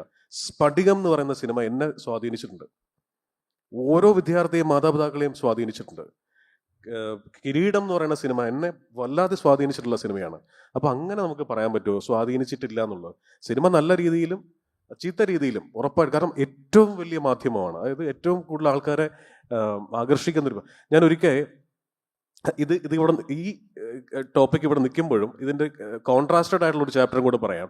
ഞാൻ ഈ പാലാരിവട്ടത്ത് കൂടെ കാർ ഓടിച്ചു പോവാണ് വർഷങ്ങൾക്ക് മുമ്പ്, 10-12 വർഷം മുമ്പായി. അവിടെ ഒരു വായനശാലയുടെ ഉദ്ഘാടനം നടക്കുന്നുണ്ട്. ഉദ്ഘാടനം ചെയ്യുന്നത് ക്യാപ്റ്റൻ രാജുചേട്ടനാണ്. ക്യാപ്റ്റൻ രാജുചേട്ടൻ്റെ പ്രസംഗം നടന്നുകൊണ്ടിരിക്കുക. അപ്പോൾ ക്യാപ്റ്റൻ രാജുചേട്ടനായതുകൊണ്ട് ഞാൻ പതുക്കെ കാർ ഇവിടെ ഒതുക്കി. പുള്ളി പറയണം, സുഹൃത്തുക്കളെ, ഞങ്ങളെല്ലാവരും കേൾക്കുന്നു, ഞാനൊക്കെ ഒരു വീട്ടിൽ ചെല്ലുമ്പോൾ ഒരു കപ്പ് ചായ പോലും തരാറില്ല, ഞാൻ എപ്പോഴും കേൾക്കുന്നു സിനിമ മനുഷ്യനെ സ്വാധീനിക്കുന്നുണ്ട്, നശിപ്പിക്കുന്നുണ്ട്. ഞാനൊന്ന് ചോദിക്കട്ടെ, രാവണൻ സീതയെ തട്ടിക്കൊണ്ടുപോയത് ഏത് സിനിമ കണ്ടിട്ടാണ്? യൂദാസ് യേശുക്രിസ്തുവിന് ഒറ്റ കൊടുത്തത് ഏത് സിനിമ കണ്ടിട്ടാണ് സുഹൃത്തുക്കളെ? ഏതുകൊണ്ട് ഘോരാഘോരം ക്യാപ്റ്റൻ രാജുചേട്ടൻ പ്രസംഗിച്ചുകൊണ്ടിരിക്കുകയാണ്. അപ്പം രണ്ട് രീതിയിലും അതിനെ കാണുന്ന ആൾക്കാരുണ്ട്. പേഴ്സണലി എന്നോട് ചോദിച്ചാൽ സിനിമയ്ക്ക് ഭയങ്കരമായിട്ടുള്ള സ്വാധീന ശേഷിയുണ്ട്, മനുഷ്യനെ സ്വാധീനിച്ചുകൊണ്ടേയിരിക്കുന്നു. എന്തും ഇമിറ്റേറ്റ് ചെയ്യാനുള്ള ഒരു ടെൻഡൻസി സിനിമ കൊടുക്കുന്നുണ്ട്. എന്താണ് ഇത് എനിക്ക് തോന്നുന്നു കുറച്ചുകൂടി നുവാൻസ്ഡ് ആയിട്ട് ആലോചിക്കേണ്ട കാര്യം. ഇതിൽ ഈ ഒരു 18 വയസ്സ് വരെയൊക്കെ ഒരു 18 വയസ്സെന്ന് പറയാൻ പറ്റില്ല, ഒരു എക്സാക്ട് ഏജ് പറയാൻ പറ്റില്ല. കുട്ടികളെ സ്വാധീനിക്കും സിനിമ, എന്തായാലും സ്വാധീനിക്കും, അതിലൊരു ഡൗട്ടുമില്ല. സിനിമ മാത്രമല്ല, എന്തും സ്വാധീനിക്കും, എല്ലാം ചുറ്റുപറ്റുള്ള എല്ലാ കാര്യങ്ങളും സ്വാധീനിക്കും. അച്ഛനമ്മ അടികൂടുന്നതാണ്, കുട്ടികളുടെ മുന്നിൽ നിന്ന് അടികൂടുകയാണെങ്കിൽ സ്വാധീനിക്കും, മോശമാണ്, കുട്ടികൾ സൈക്കോളജി ഡാമേജ് ഉണ്ടാവും. ഞാൻ പറയുന്ന എല്ലാ കാര്യങ്ങളും കുട്ടികളെ സ്വാധീനം. അപ്പം കുട്ടികളുടെ കാര്യം വിട്ട് കഴിഞ്ഞാൽ എഡൽസിനെ സ്വാധീനിക്കില്ല എന്നാണ് എനിക്ക് തോന്നിയിട്ടുള്ളത്. എഡൽസിനെ കാരണം അവരുടെ ബ്രെയിൻ ഒരു ഘട്ടത്തിനപ്പുറം വളർന്ന് അവർ ബ്രെയിൻ ഫോം ചെയ്ത് കഴിഞ്ഞ് കഴിഞ്ഞാൽ പിന്നെ നമുക്ക് സ്വാധീനിക്കാൻ പറ്റില്ല. അവർക്ക് ഓൾറെഡി ഉണ്ടായിട്ടുള്ള സൈക്കോളജിക്കലായിട്ടുള്ള ഇഷ്യൂസിനെ ട്രിഗർ ചെയ്യാൻ പറ്റും, അത് പറ്റും. ഇപ്പം അത് പക്ഷേ സിനിമ വേണമെന്നില്ലല്ലോ. ഇപ്പോൾ ഒരാൾ കൊല്ലാൻ തീരുമാനിച്ചു കഴിഞ്ഞാൽ സൂക്ഷ്മദർശിനി കണ്ടിട്ട് അതുപോലെ കൊല്ലാമെന്ന് തീരുമാനിക്കും. പക്ഷെ കൊല്ലാൻ തീരുമാനിക്കുന്നത് സൂക്ഷ്മദർശിനി കണ്ടിട്ടല്ല, അത് അയാളുടെ സൈക്കോളജിക്കൽ പ്രോബ്ലം ആണ്. ഒന്നിൽ ഗൂഗിൾ സെർച്ച് ചെയ്യാം, സിനിമയുടെ റെഫറൻസ് എടുക്കാം. അപ്പോൾ അത് നമുക്ക് സിനിമയെ ബ്ലെയിം ചെയ്യാൻ പറ്റില്ല. അത് ഓൾറെഡി ഉള്ള സൈക്കോളജിക്കൽ പ്രോബ്ലംസിനെ ട്രിഗർ ചെയ്യാം. അത് സിനിമ മാത്രമല്ല, പാട്ട് ട്രിഗർ ചെയ്യും, എല്ലാം ട്രിഗർ ചെയ്യും. പാട്ടിലുള്ള ലിറിക്സ് ട്രിഗർ ചെയ്യാം. ചിലപ്പോൾ അത് അയാളുടെ മുന്നത്തെ ഏതുകൊണ്ട് ട്രോമയായിട്ട് എന്തെങ്കിലും ലിങ്ക്ഡ് ആണെങ്കിൽ ആ ലിറിക്സ് ഭയങ്കരമായി ട്രിഗർ ചെയ്ത് കഴിഞ്ഞാൽ ചിലപ്പോൾ അയാൾ സൂസൈഡ് വരെ ചെയ്യും. അത് വരെ ആ പാട്ടിനെ നമുക്കൊന്നും ചെയ്യാൻ പറ്റില്ലല്ലോ. അങ്ങനെ വെച്ചാൽ ലോകം മൊത്തം നമുക്ക് പ്രശ്നക്കാരായിട്ട് നമുക്ക് എല്ലാവരെയും നമുക്ക് ഓരോ ആൾക്കാരെയും നമുക്ക് അക്കൗണ്ടബിൾ ആക്കി വെക്കേണ്ടി വരും. അപ്പം സിനിമനെ എന്തായാലും നമുക്ക് അങ്ങനെ അക്കൗണ്ടബിൾ ആക്കി വെക്കാനും പറ്റുള്ളൂ. നമുക്ക് we are giving too much credit to movies. Movies are for entertainment and for expression. Um, um. ഒരു കാര്യമുള്ളത് ഇപ്പം മൂന്തനുണ്ണിയുടെയൊക്കെ കാര്യം എടുക്കുന്ന സമയത്ത് ഈ പറഞ്ഞ അതിലിപ്പം എനിക്കൊന്ന് തിയേറ്ററിൽ ഇത് സെലിബ്രേറ്റ് ചെയ്യുന്നു, പ്രേക്ഷകർ ഏറ്റെടുക്കുന്നു, വലിയ ചർച്ചയാവുന്നു. ഒരുപക്ഷെ ആ ജോണറിലൊരു സിനിമ ആ രീതിയിലൊരു ധൈര്യം കാണിച്ചിട്ടില്ല എന്നൊക്കെ ഡിസ്കഷൻ വരുന്നു. അപ്പോഴും ഈ ഫിലിം മേക്കേഴ്സിന് മേളിലൊരു ഒരു ഒരു സെൻസർഷിപ്പ് പോലൊരു ഇത് വരുമല്ലോ. അതിനുശേഷം നിങ്ങളത് സമൂഹത്തിന് എന്താണ് കൊടുത്തത്? ഒരു മൂന്തനുണ്ണിക്ക് ഇപ്പം നേരത്തെ കുമ്പളങ്ങി നിറ്റ്സ് വന്നപ്പോൾ ഷമ്മിയുടെ ഫാൻസിൻ്റെ ഒരു സർവേ, ഷമ്മിക്ക് കൂടുതൽ ഫാൻസ് വരുന്നു പെർഫോമൻസ് ഡ്രിവണായിട്ട്. അല്ലെങ്കിൽ ഇപ്പോൾ എനിക്കൊന്ന് പണിയുടെ വില്ലന്മാരെ ഫോളോ ചെയ്യുന്നവരുടെ എണ്ണം കൂടുന്നു എന്നൊക്കെ പറഞ്ഞ് അങ്ങനെ കൂടി ഈ പറഞ്ഞ ഒരു എന്താ പറയുക ഒരു ക്രിറ്റിസിസോ സംഗതി കൂടി വരുന്നത് ആഫ്റ്റർ ഫിലിം അങ്ങനെ കൂടി വരുന്നൊരു സാഹചര്യം ഇല്ലേ? അല്ല, അത് ക്രിട്ടിസൈസ് ചെയ്യാം. അത് നമുക്കൊന്നും ചെയ്യാൻ പറ്റില്ല. ആ ക്രിറ്റിസിസം നമ്മൾ ഏറ്റെടുക്കാൻ വേണം. നമ്മൾ അതിനെക്കുറിച്ച് ആലോചിക്കണം. നമ്മൾ അവർ ശരിയാണോ തെറ്റാണോ, അവർ ഏത് ആംഗിളിലാണ് ക്രിട്ടിസൈസ് ചെയ്യുന്നത്, അവരെവിടെ നിന്നാണ് വരുന്നതും, അവരുടെ തോട്ട് പ്രോസസ് എവിടെ നിന്നാണ് ഇങ്ങനെ ഒരു തോട്ട് പ്രോസസ് അവരിൽ അറൈവ് ചെയ്യുന്നത്. ചിലപ്പോൾ അവർക്ക് ചില ആൾക്കാർ ജസ്റ്റ് ക്രിട്ടിസൈസ് ചെയ്യുക, ചിലപ്പോൾ അവരുടെ പാസ്റ്റ് ട്രോമാസ് എന്തെങ്കിലും ട്രിഗർ ചെയ്യുന്ന കാര്യങ്ങൾ ആ സിനിമയിലുള്ളപ്പം അതിനെ ഭയങ്കരമായി ക്രിട്ടിസൈസ് ചെയ്യും. ഇനി അതാണോ പ്രശ്നം, ഇനി അല്ലെങ്കിൽ അത് സമൂഹത്തിന് എന്തെങ്കിലും രീതിയിൽ ശരിക്കും ബാധിക്കുന്നുണ്ടോ? അതല്ലെങ്കിൽ ചിലപ്പം ചില സിനിമ ഡിസ്റ്റേസ്റ്റ്ഫുൾ ആയിരിക്കും, ഭയങ്കര ഡിസ്റ്റേസ്റ്റ്ഫുൾ ആയിട്ട് വയലൻസ് കാണിക്കാം, ടേസ്റ്റ്ഫുൾ ആയിട്ടും വയലൻസ് കാണിക്കാം. ഇത് രണ്ട് കാറ്റഗറി ഉണ്ട്. ഇതിനൊരു ലൈൻ ഉണ്ട്. ആ നമ്മൾ ലൈൻ ക്രോസ് ചെയ്ത് കഴിഞ്ഞാൽ ഭയങ്കര ഡിസ്റ്റേസ്റ്റ്ഫുൾ ആവും. അപ്പം അത് ആ ടേസ്റ്റിനെയാണോ അവർ ക്രിട്ടിസൈസ് ചെയ്യുന്നത്? അതെല്ലാം നമ്മൾ ആലോചിച്ച് അതിനെ ഓരോന്നിനും ഓരോ രീതിയിൽ നമ്മൾ അതിനെ കാണണം തോന്നും. ഇപ്പം ഈ ജിസിൻ്റെ കാര്യത്തിലേക്ക് വരുവാണെങ്കിൽ ഇപ്പം തലവനാണ് ഏറ്റവും അവസാനം ചെയ്തിട്ടുള്ളത്. തലവൻ അടക്കമുള്ള സിനിമകൾ സമയത്ത് പല ഫിലിം മേക്കേഴ്സിനോട് ഞാൻ ചോദിക്കുന്നതാണ്, ഓരോ വരി എഴുതുമ്പോൾ ഓരോ ഡയലോഗ് ആലോചിക്കുമ്പോൾ തിയേറ്ററിൻ്റെ ഇമ്പാക്റ്റ് മറുവശത്തൊരു പ്രേക്ഷകരെ കാണുന്നുണ്ടോ? അല്ലെങ്കിൽ വ്യക്തിപരമായ തൃപ്തി, ഫിലിം മേക്കർ ക്രിയേറ്റർ എന്നുള്ള തൃപ്തിയാണ്, അയ്യോ പ്രേക്ഷകൻ ഇതിനോട് എങ്ങനെ റിയാക്ട് ചെയ്യും, പ്രേക്ഷകൻ ഇത് ഏത് രീതിയിലെടുക്കും, ഞാൻ പ്രേക്ഷകൻ എൻ്റർടൈൻ ചെയ്യുന്നു എന്നുള്ളതിനപ്പുറത്ത് പ്രേക്ഷകൻ ഉള്ളിലേക്ക് അതായത് ടേക്ക് അവേ എന്നുള്ളത് എന്താണെന്ന് കൂടി ആലോചനയായിട്ട് വരാറുണ്ടോ? അത് ഏതെങ്കിലും തരത്തിലൊരു ബാധ്യത, ആലോചന പ്ലസ് ബാധ്യത എന്നുള്ള രീതിയിലാണ് ചോദിക്കുന്നത്, അങ്ങനെ ചിന്തിക്കാറുണ്ടോ? അതൊരു വലിയ കൺസേൺ ആയിട്ട് കാണാറില്ല. എപ്പോഴും എനിക്ക് തോന്നിയിട്ടുള്ള ഓഡിയൻസിനെ കുറിച്ച് മാത്രം ആലോചിച്ചുകൊണ്ടിരുന്നാൽ ചിലപ്പോൾ നമ്മൾ ഈ ഫോർമാറ്റിലേക്ക് തന്നെ തിരിച്ചു പോകും. അപ്പോൾ അങ്ങനെ അത് വലിയ കൺസേൺ അല്ല, പക്ഷെ എവിടേക്കോ കൺസേൺഡ് ആവുന്നുണ്ട്. അതിന് വേണ്ടി ഒന്നും എഴുതാറില്ല. ഇപ്പം എന്നെ സംബന്ധിച്ചിടത്തോളം എഴുതി കഴിയും, ഒരു സീൻ എഴുതുമ്പോൾ എന്താണോ നമ്മൾ ആഗ്രഹിക്കുന്നത് അത് തന്നെയാണ് എഴുതുന്നത്. പക്ഷെ എഴുതി കഴിഞ്ഞിട്ട് ഞാൻ സ്വാഭാവികമായിട്ടും ചെയ്യുന്നൊരു കാര്യം, കണ്ണടച്ച് ആ സീനൊന്ന് പഠിക്കും, എഴുതി കഴിഞ്ഞിട്ട് മൊത്തം ഒന്ന് കൺസീവ് ചെയ്യും. എന്നിട്ട് ഞാനൊരു ഒറ്റയ്ക്കൊരു തിയേറ്ററിനകത്ത് ഇരുന്ന് സ്ക്രീനിൽ അത് കാണുന്ന പോലെ ഇമാജിൻ ചെയ്യും. അത് ആദ്യത്തെ സിനിമ മുതൽ ഫോളോ ചെയ്യുന്ന ഒരു പാറ്റേൺ ആണ്. ഓരോ സീൻ എഴുതി കഴിയുമ്പോൾ ചിലപ്പോൾ 2 സീനോ 3 സീനോ ഒരുമിച്ച് എഴുതും. എഴുതി കഴിഞ്ഞിട്ട് ഒരു ബ്രേക്ക് എടുക്കും, എന്നിട്ട് കുറച്ചൊന്ന് മാറിയിരുന്ന് അത് മൊത്തം കണ്ണടച്ച് ഞാൻ ഒറ്റയ്ക്കൊരു തിയേറ്ററിലിരുന്ന് എഴുതിയ സീൻ കാണുകയാണ്. അത് എന്നെ ഒരുപക്ഷെ സിനിമ ഷൂട്ട് ചെയ്യുന്ന സമയത്ത് വല്ലാതെ ഹെൽപ്പ് ചെയ്യുന്നുണ്ട്. അപ്പോൾ മനുഷ്യ ചോദിച്ച ചോദ്യം കറക്റ്റാണ്. ആ ഇരിക്കുന്ന പ്രേക്ഷകൻ അവിടെ എഴുത്തുകാരനല്ല, ഞാൻ എഴുതിയ ആളല്ല. ആ ഇരിക്കുന്ന തിയേറ്ററിൽ ഒറ്റയ്ക്കിരുന്ന് കാണുന്ന എനിക്ക് അതെന്തെങ്കിലും രീതിയിൽ ഒരു ഇമ്പാക്റ്റ് ഉണ്ടാക്കുന്നുണ്ടോ എന്നുള്ളത്. ചിലപ്പോൾ ഒരുപക്ഷെ 110 സീൻ എഴുതിയ സിനിമ വളരെ ഈസി ആയിട്ട് ഷൂട്ടിന് മുമ്പേ 92 സീനാക്കാൻ സാധിച്ചിട്ടുണ്ട്. ആ അർത്ഥത്തിലൊക്കെ മോഹൻകുമാർ ഫാൻസൊക്കെ ഒത്തിരി ഒരു മധുര സീക്വൻസ് ഉണ്ടായിരുന്നു. എല്ലാം കഴിഞ്ഞ് പടം തുടങ്ങുന്നതിന് 15 ദിവസം മുമ്പാണ് ഞാനത് വെട്ടുന്നത്. ഒരു പക്ഷേ ഒരു പ്രൊഡ്യൂസറെ സംബന്ധിച്ചിടത്തോളം വളരെ നല്ലതാണ്. കാരണം നമ്മൾ എഡിറ്റ് ചെയ്ത് കഴിഞ്ഞിട്ട് ഷൂട്ട് ചെയ്ത് കഴിഞ്ഞിട്ട് പിന്നെ കളയുന്നതിനേക്കാൾ ഒത്തിരി പൈസ സേവ് ചെയ്യാനൊക്കെ സാധിക്കും. ആ ഒരു പ്രോസസ്സ് ഞാൻ ഫോളോ ചെയ്യാറുണ്ട്. ഈ പറഞ്ഞ പോലെ എഴുതി കഴിഞ്ഞിട്ട് മനീഷിൻ്റെ ചോദ്യം പ്രിസൈസ്ലി ഉത്തരം പറഞ്ഞാൽ പ്രേക്ഷകന് വേണ്ടി എഴുതാറില്ല, പക്ഷെ എഴുതി കഴിഞ്ഞിട്ട് അവൻ എന്ത് ചിന്തിക്കുന്നു എന്ന് ആലോചിക്കാറുണ്ട്. അത് കൺസേൺഡ് ആവാറുണ്ട്. ഇതിൽ അഭിനവിൻ്റെ കാര്യത്തിൽ എഡിറ്റർ എന്നുള്ളൊരു റോള് കൂടി ഉണ്ടല്ലോ, അല്ലെങ്കിൽ നേരത്തെ നിർവഹിച്ച, അല്ലെങ്കിൽ ഈ പറഞ്ഞ എഡിറ്റിംഗ് എന്നുള്ളത് 2 രീതിയിൽ, ഞാൻ പറഞ്ഞ മെറ്റഫർ രീതിയിലല്ലാതെ ഒരു എഡിറ്റർ ഉണ്ടല്ലോ ഉള്ളിൽ. അപ്പോൾ സിനിമയുടെ കാര്യം വരുമ്പോൾ പ്രേക്ഷകരെ ഏത് ഘട്ടത്തിലാണ് ആലോചിക്കുക? പ്രേക്ഷകനെ ഞാൻ റൈറ്റിംഗ് ടൈമിലും എഡിറ്റിംഗ് ടൈമിലും ആലോചിക്കാറുണ്ട്. റൈറ്റിംഗ് ടൈമിൽ ആക്ച്വലി ഭയങ്കര കുറവാണ് ആലോചിക്കാൻ. എന്നാലും ഈ സിനിമ എന്തായിരിക്കും, ലൈക്ക് നമ്മൾ അതിൻ്റെ തീം കറക്റ്റായി ഡെലിവർ ആവുന്നുണ്ടോ എന്നുള്ള സാധനം മാത്രമേ റൈറ്റിങ്ങിൽ ആലോചിക്കാറുള്ളൂ. റൈറ്റിങ്ങിൽ മാക്സിമം പേഴ്സണലായിട്ട് തന്നെയാണ്. മുകുന്ദൻ്റെ കേസല്ല ഞാൻ പറയുന്നത്. ഇപ്പം ഞാൻ അതിന് ശേഷം ഇപ്പം ഞാൻ വർക്ക് ചെയ്തുകൊണ്ടിരിക്കുന്ന സ്ക്രിപ്റ്റ് ആണെങ്കിലും ആ തീം കറക്റ്റായി ഡെലിവർ ആവുന്നുണ്ടോ എന്ന് മാത്രമേ റൈറ്റിങ്ങിൽ ആലോചിക്കാറുള്ളൂ. പിന്നെ പേസിങ് ഓട്ടോമാറ്റിക്കലി ഞാൻ എഡിറ്റർ ആയതുകൊണ്ട് റൈറ്റിംഗ് സ്റ്റേജിൽ തന്നെ അത് വരുന്നത് കൊണ്ട് എനിക്ക് കൂടുതൽ എഫേർട്ട് എടുക്കേണ്ട ആവശ്യം വരാറില്ല. പിന്നെ എഡിറ്റിംഗ് ടൈമിൽ അത് കംപ്ലീറ്റ്ലി ഇത് എങ്ങനെ പാക്കേജ് ചെയ്യും, ഇത് ഏത് രീതിയിലാണ് മാർക്കറ്റ് ചെയ്യാൻ പറ്റുക, ഇത് എങ്ങനെ ട്രീറ്റ് ചെയ്താൽ ഓഡിയൻസിലേക്ക് കറക്റ്റ് എത്തും. ചിലപ്പോൾ നമ്മൾ ഉദ്ദേശിച്ച പോലെ ചിലപ്പോൾ ഷൂട്ട് ചെയ്യാൻ പറ്റിയെന്ന് വരില്ല. അപ്പം അത് ചിലപ്പം എഡിറ്റിലായിരിക്കും നമ്മൾ ഫൈനലി അതിൻ്റെ കംപ്ലീറ്റ് ആയിട്ടുള്ള ഒരു ട്രീറ്റ്മെൻ്റ് ഒക്കെ നമ്മൾ ഡിസൈഡ് ചെയ്യുന്നുണ്ട്. അറ്റ്ലീസ്റ്റ് ഞാൻ ഡിസൈഡ് ചെയ്യുക. കണ്ടന്റ് മാറ്റമൊന്നും വരില്ല, പക്ഷേ ട്രീറ്റ്മെൻറ്റ് ഞാൻ മിക്ക സമയത്തും മുന്നേ ഷോർട്ട് ഫിലിംസ് ഒക്കെ ചെയ്യുമ്പോഴാണെങ്കിലും കൂടെ എഡിറ്റിലാണ് ഡിസൈഡ് ചെയ്യൽ. അതാണ് എനിക്ക് കംഫർട്ടബിൾ. പക്ഷേ ഞാൻ അങ്ങനെ വേസ്റ്റേജ് ഒന്നും ഷൂട്ട് ചെയ്യാറില്ല. കാരണം ഈ പേസിംഗ് ഒക്കെ കറക്റ്റ് ആയത് സ്ക്രിപ്റ്റിൽ വേണ്ടത് മാത്രമേ ഉണ്ടാവുള്ളൂ. അനാവശ്യമായിട്ട് കൂടുതലൊന്നും സ്ക്രിപ്റ്റിൽ എഴുതാറില്ല. കാരണം അപ്പം തന്നെ നമ്മൾ ഡിസൈഡ് ചെയ്യും ഇത്രേ വേണ്ടു, ഇത്ര മതി എന്നുള്ളത്. അപ്പം എഡിറ്റിലാണ് ട്രീറ്റ്മെൻറ്റും അതെങ്ങനെ പാക്കേജ് ചെയ്യണം എന്നൊക്കെ ഡിസൈഡ് ചെയ്യുന്നത്. നേരത്തെ പറഞ്ഞത് നമ്മൾ ഈ വയലൻസ് ഒക്കെ ഇതിൽ കണക്ട് ചെയ്യുന്ന ചോദിച്ചാണ്. ഇപ്പം ജിസ്സിനെ സംബന്ധിച്ചിടത്തോളം ജിസ് ഏത് തരം സിനിമ എടുക്കുന്ന സമയത്ത് ജിസ് ഒരു ഫീൽ ഗുഡ് സിനിമ എന്നുള്ള രീതിയിലൊരു സ്റ്റാമ്പ് ഇപ്പം ഞാൻ പറഞ്ഞത് OTT വന്ന സോണിയിൽ വന്നിട്ടുള്ള ഇന്നലെ വരെ അങ്ങനെ ഈ പറഞ്ഞ മുൻവിധികളെല്ലാം അപ്രസക്തമാകുന്നത്. തലവനും അത്തരത്തിലല്ല. പക്ഷേ ആദ്യത്തെ സിനിമയല്ല ഒരു തരത്തിൽ. പക്ഷേ അതിനിടയിൽ ചെയ്ത സിനിമകൾ അല്ലെങ്കിൽ ചിലപ്പോൾ ആ സിനിമയിൽ നിന്ന് സെലിബ്രേറ്റ് ചെയ്യപ്പെട്ടതും ഇപ്പുറത്തെ ഏതെങ്കിലും തരത്തിൽ ട്രോൾ ചെയ്യപ്പെട്ടതുമായിട്ടുള്ള ഈ ഡയലോഗൊക്കെ ചേർത്തിട്ട് ഫീൽ ഗുഡ്, ഈ സത്യനന്ദി സിനിമ അന്തിക്കാട് സിനിമകളുടെ തുടർച്ച അല്ലെങ്കിൽ ഫീൽ ഗുഡ് സിനിമ എന്ന് പറയുന്ന സാധനം ഒരു ഓവർ റേറ്റഡ് നന്മ എന്നൊക്കെയുള്ള രീതിയിൽ ടാഗ് വരുന്നത്, അത് ഏത് രീതിയിലാണ് കാണുന്നത്? കാരണം ഇതിനി പൊളിച്ച് കളയേണ്ടി വരുമല്ലോ എന്നുള്ള രീതിയിൽ അതൊരു പ്രഷറായി മാറാറുണ്ടോ? കാരണം ഇതിൽ ഞാൻ നേരത്തെ പറയാൻ വെച്ചാൽ ഗിരീഷ് ഷേഡിയുടെ സിനിമകളുമായി ബന്ധപ്പെട്ട് ഗിരീഷ് ഷേഡി തന്നെ ഒരു ഘട്ടത്തിൽ നമ്മുടെ ഇൻ്റർവ്യൂ പറഞ്ഞത് ഇത് കംഫർട്ട് സോണാണെന്നും ആളുകൾ കരുതുകയും ഇത് ബ്രേക്ക് ചെയ്യപ്പെടണം എന്നുള്ള സമ്മർദ്ദം ഉണ്ടാക്കുകയും ചെയ്യാറുണ്ടെന്ന് ചില ഘട്ടങ്ങളിൽ. അത് ഗിരീഷ് ഏറ്റവും നന്നായി ചെയ്യുന്ന ഒരു ജോണറിൻ്റെ മേളിൽ ഇത് മാറ്റി ചെയ്യണം എന്നുള്ളൊരു സമ്മർദ്ദം പോലെ ഉണ്ടാവാറുണ്ടെന്ന്. വ്യക്തിപരമായിട്ട് എങ്ങനെയാണ് അതിനെ കാണുന്നത്? വ്യക്തിപരമായിട്ട് ഇപ്പോൾ എന്നെ അങ്ങനെ സ്റ്റാമ്പ് ചെയ്തിരിക്കുന്ന സിനിമ രണ്ട് സിനിമയാണ്. ഒന്ന് മോസ്റ്റ്ലി സൺഡേ ഹോളിഡേ, അത് കഴിഞ്ഞ് വിജയ് സൂപ്പറും പൗർണമി. ഈ സൺഡേ ഹോളിഡേയിൽ ഈ പറഞ്ഞ ലളിത ചേച്ചി വന്നിട്ട് പറയും എതിരെ നിൽക്കുന്നവൻ്റെ ഉള്ളൊന്ന് അറിയാൻ ശ്രമിച്ചാൽ എല്ലാവരും പാവങ്ങളാ മക്കളെ എന്ന്. ആ മൊമെന്റിൽ അൾട്ടിമേറ്റ് സെറ്റിൽമെന്റ് കോഡായത്. അല്ല ഞാൻ ആസിഫ് പ്രസ് മീറ്റിൽ കൂടി പറഞ്ഞോടെ എത്ര വലിയ പ്രശ്നത്തെയും പരിഹരിക്കാൻ. അതൊന്നും ഈ പറഞ്ഞ പോലെ ആലോചിച്ച് എഴുതിയ ഡയലോഗൊന്നും അല്ല. ഈ പറഞ്ഞ ഒരു സീൻ എഴുതുന്നതിന്റെ സ്പീഡിൽ അങ്ങ് എഴുതി പോയൊരു ഡയലോഗാണ്. അപ്പൊ ഞാൻ നോക്കുമ്പോൾ എന്താ, അവിടെ വീട്ടിൽ ഗർഭിണിയായിട്ടുള്ള മരുമകളുണ്ട്, മകൻ എന്തോ കള്ളു കുടിച്ച് പ്രശ്നം ഉണ്ടാക്കിയെന്ന് പറഞ്ഞു ആസിഫ് ആ വീട്ടിൽ വന്ന് മകനെ പിടിച്ച് അടിക്കുന്നു. അപ്പോൾ ഇനി ഈ അമ്മക്ക് ഈ വീട്ടിൽ വന്ന് ഇയാളെ തല്ലാനൊന്നും പറ്റില്ല. അപ്പോൾ അവരെന്തായിരിക്കും ഒരു നയപരമായിട്ട് ഡീൽ ചെയ്യുന്നത്? കുറച്ച് അച്ചപ്പം കൊള്ളപ്പം കൊണ്ട് കൊടുത്തിട്ട് മോനെ ഇനി അങ്ങോട്ട് വരരുത്, എതിരെ നിൽക്കുന്നതിൻ്റെ ഉള്ളെന്ന്. ഇത് സ്വാഭാവികമായിട്ട് അങ്ങ് എഴുതി പോയതാണ്.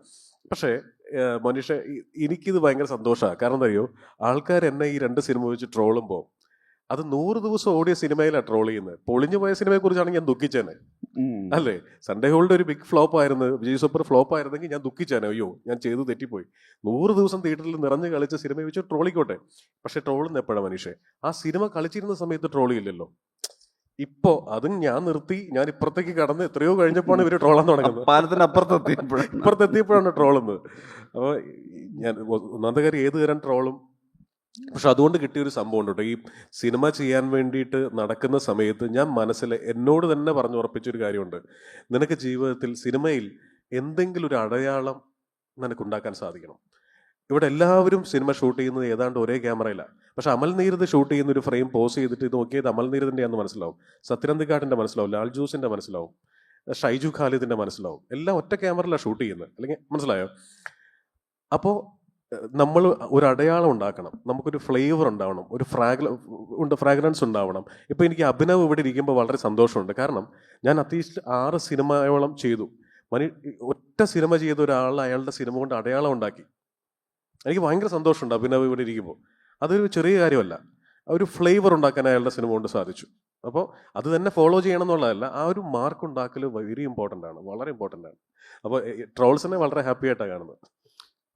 അഭിനവിനെ സംബന്ധിച്ചോളം ഈ അഭിനവിൻ്റെ ഈ മുകുന്ദനുണ്ണിയുടെ പൂർവ്വകാലത്ത് അഭിനവ് കൂടി ഈ പറഞ്ഞ അത്യാവശ്യം നന്നായിട്ട് ഇതൊക്കെ ട്വീറ്റ് ഞാൻ പലതരത്തിലുള്ള റിയാക്ഷൻസ് ഉണ്ടാക്കി വന്നത്. പക്ഷേ മുകുന്ദനുണ്ണിയുടെ ക്ലൈമാക്സ് എനിക്ക് തോന്നുന്നത് പോസ്റ്റ് OTT റിലീസാണെന്ന് തോന്നുന്നു. അതിൽ ആർഷ പറഞ്ഞ ഡയലോഗ്, നമ്മുടെ തൻവിയുടെ ക്യാരക്ടറിനോട് പറയുന്ന ഡയലോഗ്, സിനിമ വളരെ സക്സസ്ഫുൾ ആയിട്ട് തിയേറ്ററിലൊക്കെ സെലിബ്രേറ്റ് ചെയ്തതിന് ശേഷം വന്നത്, അതിനെ ചൊല്ലി ഒരു സംഗതി ഉണ്ടല്ലോ, അതിനെ ഏറ്റെടുക്കുന്ന വലിയൊരു വിഭാഗം ഉണ്ടായിരുന്നു. നോർമൽ ഇങ്ങനെയാണ് ആളുകൾ പറയാന്നുള്ളത്. അത് ഒരു സക്സസ് പോയിന്റ് ഈ പറയുന്ന ഈ പറഞ്ഞ അതിൽ ശരിക്കതിൽ ട്രോൾ ചെയ്യുന്നത് ഈ പറഞ്ഞ ഷോർട്ട് കട്ട് മോട്ടിവേഷണൽ മാസ്റ്റേഴ്സ് ആയിട്ടുള്ള ഈ മാസ്റ്റർ മെൻറ്റേഴ്സിനെ എല്ലാം കൂടെ ചേർത്ത് ട്രോൾ ചെയ്യുന്നതാണല്ലോ. ഈ ഒരു ഗ്രേ ഷെയ്ഡിൽ നിന്ന് കൂടി അച്ചീവ് ചെയ്തവരാണ് ഈ പോസിറ്റിവിറ്റിയുടെ വലിയ കഥകൾ പറയുന്നതെന്നുള്ളത്. പക്ഷേ അങ്ങനെ ഒരു അവസാനം അതൊരു ട്രോളായിട്ടും ഡിസ്കഷനായിട്ടും പിന്നെ വന്നല്ലോ. കറക്റ്റായി പറയുന്നൊരു നമുക്ക് പറയാവുന്ന ഒരു ടെയിലൻഡ് ത്രൂ ഒക്കെ വരുന്ന സാധനം വന്നിരുന്നല്ലോ, അത് എങ്ങനെയാണ് എടുത്തത്? ഇല്ല, അത് റെസനേറ്റ് ചെയ്ത് ആൾക്കാർക്ക് അത് ഇഷ്ടപ്പെട്ടു എന്നുള്ളത് സന്തോഷം തന്നെയുള്ളൂ. അത് രണ്ട് പക്ഷത്തും ആളുകൾ ആ, അത് അത് അത് എക്സ്പെക്ട് ചെയ്ത് തന്നെ ആക്ച്വലി. ഇതിലും കൂടുതൽ എക്സ്പെക്ട് ചെയ്തിരുന്നു, പക്ഷെ അത് കുഴപ്പമൊന്നുമില്ല. ഇനി നമ്മുടെ ഇതിലേക്ക് തന്നെ വന്നു കഴിഞ്ഞാൽ, ഇപ്പം മലയാള സിനിമയെ സംബന്ധിച്ചോളം മലയാള സിനിമയിൽ ഒരുപാട് തരത്തിലുള്ള ഒരുപാട് ജോണർ ട്രൈ ചെയ്യുന്ന സംഗതി വന്നിട്ടുണ്ട്. പക്ഷെ ഇപ്പം നമ്മൾ നോക്കുവാണെങ്കിൽ കുറെ കൂടി സാധ്യതകൾ വരികയാണ്, സാങ്കേതികമായ സാധ്യത. നമ്മൾ രേഖാചിത്രം നോക്കുമ്പോൾ AI-യുടെ സാധ്യത ഉപയോഗിക്കുന്നു. ഇപ്പം ഇതൊരു ഫ്യൂച്ചർ സമ്മിറ്റ് ആയതുകൊണ്ട് കൂടിയാണ്. നേരത്തെ ഒരു ആക്ടർ ആലോചിക്കുമ്പം ഒരുപാട് മുൻമാതൃക ചെയ്തിട്ട് നോക്കും, മമ്മൂട്ടി ചെയ്ത ഇതുപോലത്തെ ഒരു ക്യാരക്ടർ ചെയ്യണം, തനിയാവർത്തനം പോലെ ചെയ്യണം, വാനപ്രസ്ഥം പോലെ ചെയ്യണം എന്ന് പറയുന്ന അത്തരം റെഫറൻസുകളെ കുറിച്ചോ അല്ലെങ്കിൽ ഏതെങ്കിലും ഈ പറഞ്ഞ ലിറ്ററേച്ചർ അഡാപ്റ്റേഷനൊക്കെയാണ് അവരുടെ ആഗ്രഹമായിട്ട് പറയാം. അതിനപ്പുറത്തേക്ക് സാങ്കേതികമായ സാധ്യതകൾ കൂടി ചേർത്ത് പെർഫോമൻസിന് ആലോചിക്കാൻ പറ്റും. ഇതേ സാധ്യത ഫിലിം മേക്കേഴ്സിനുണ്ടല്ലോ. ഈ സാങ്കേതിക സൗകര്യങ്ങളുടെ കാലത്ത് ഒരുപാട് വലിയ സ്കെയിലപ്പ് എന്നുള്ളതിനപ്പുറത്ത് തന്നെ വലിയ സിനിമകളിൽ വലിയ സാധ്യതകൾ ആലോചിക്കാൻ പറ്റുന്നുണ്ട്. അങ്ങനെ കൂടി ആലോചനകൾ മാറി തുടങ്ങുന്നുണ്ടോ സിനിമയുടെ കാര്യത്തിൽ? ഉറപ്പായിട്ടും.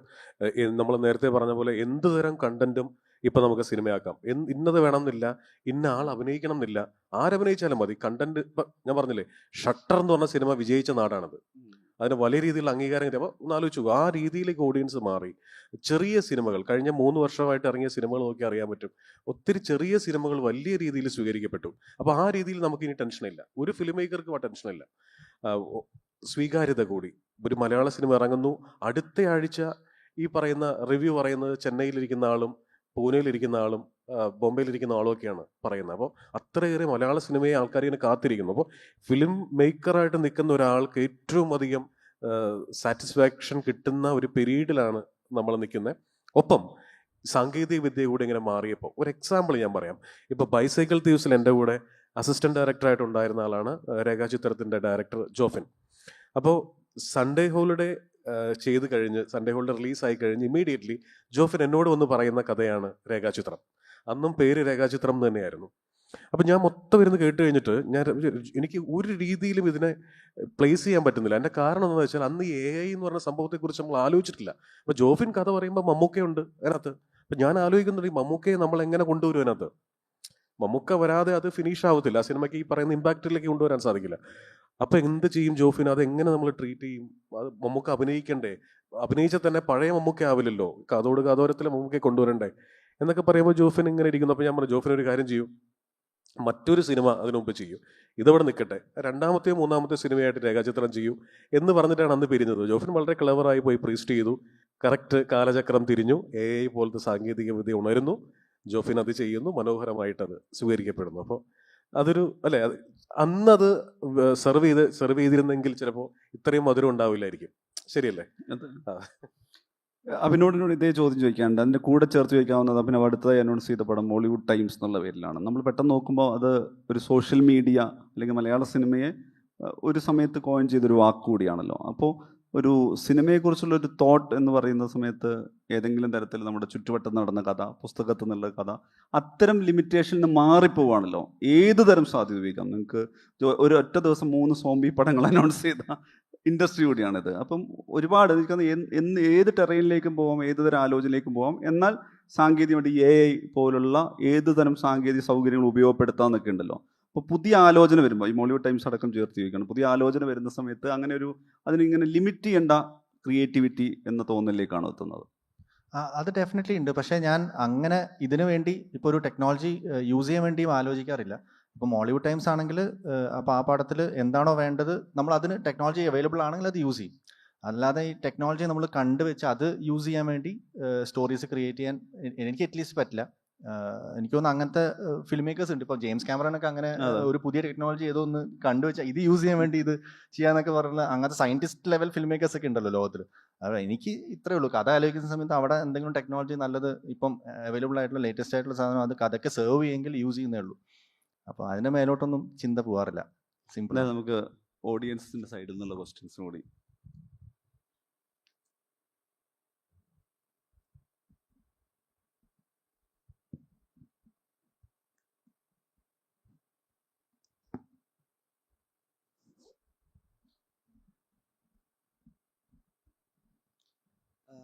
ഇപ്പോൾ നമ്മളെല്ലാവരും ഒരു സ്ക്രിപ്റ്റ് എഴുതുന്ന സമയത്തോ അല്ലെങ്കിൽ ഒരു കഥ ആലോചിക്കുന്ന സമയത്ത് നമ്മുടെ പേഴ്സണലായിട്ടുള്ള ലൈഫിൽ നടന്ന ഇൻസിഡൻസോ അല്ലെങ്കിൽ അത് ഒരുപാട് ഇൻഫ്ലുവൻസ് ചെയ്യാറുണ്ട്. ഇപ്പോൾ ജിസേട്ടൻ പറഞ്ഞു ജിസേട്ടൻ്റെ ലൈഫിലെ കുറേ ഇൻസിഡൻസ് ഉണ്ടായി. അപ്പോൾ എനിക്ക് അങ്ങനെ പേഴ്സണലി എഴുതുന്ന സമയത്ത് അങ്ങനെ ഉണ്ടാവാറുണ്ട്. അപ്പോൾ എനിക്ക് ചോദ്യം അഭിനവിനോടാണ്. മുകുന്ദിനുള്ളിലെ മുകുന്ദനിൽ എത്രത്തോളം അഭിനയമുണ്ട്? ഞാൻ ഒട്ടുമില്ല അതിൽ ആക്ച്വലി. എന്നെ അറിയുന്ന ആൾക്കാർക്ക്, എന്നെ നന്നായിട്ട് അറിയുന്ന ആൾക്കാർക്ക് അത് മനസ്സിലാവും. അതിൽ വിനീതേട്ടൻ ഭയങ്കര ഒരു ട്രിക്ക് അതിൽ പുൾ ഓഫ് ചെയ്തു. ഞാൻ യൂസ് ചെയ്യുന്ന കണ്ണട പോലുള്ള കണ്ണട തന്നെ വേണം വിനീതേട്ടൻ ഡിമാൻഡ് ചെയ്തു. അവിടെ എല്ലാം മാറി ഞാനാണ് മുകുന്ദനുണ്ണി എന്ന് വിചാരിച്ചു ആൾക്ക്. അത്രേ ഉള്ളൂ. എനിക്കും മുകുന്ദനുണ്ണിയും തമ്മിൽ ഒരു ബന്ധവുമില്ല.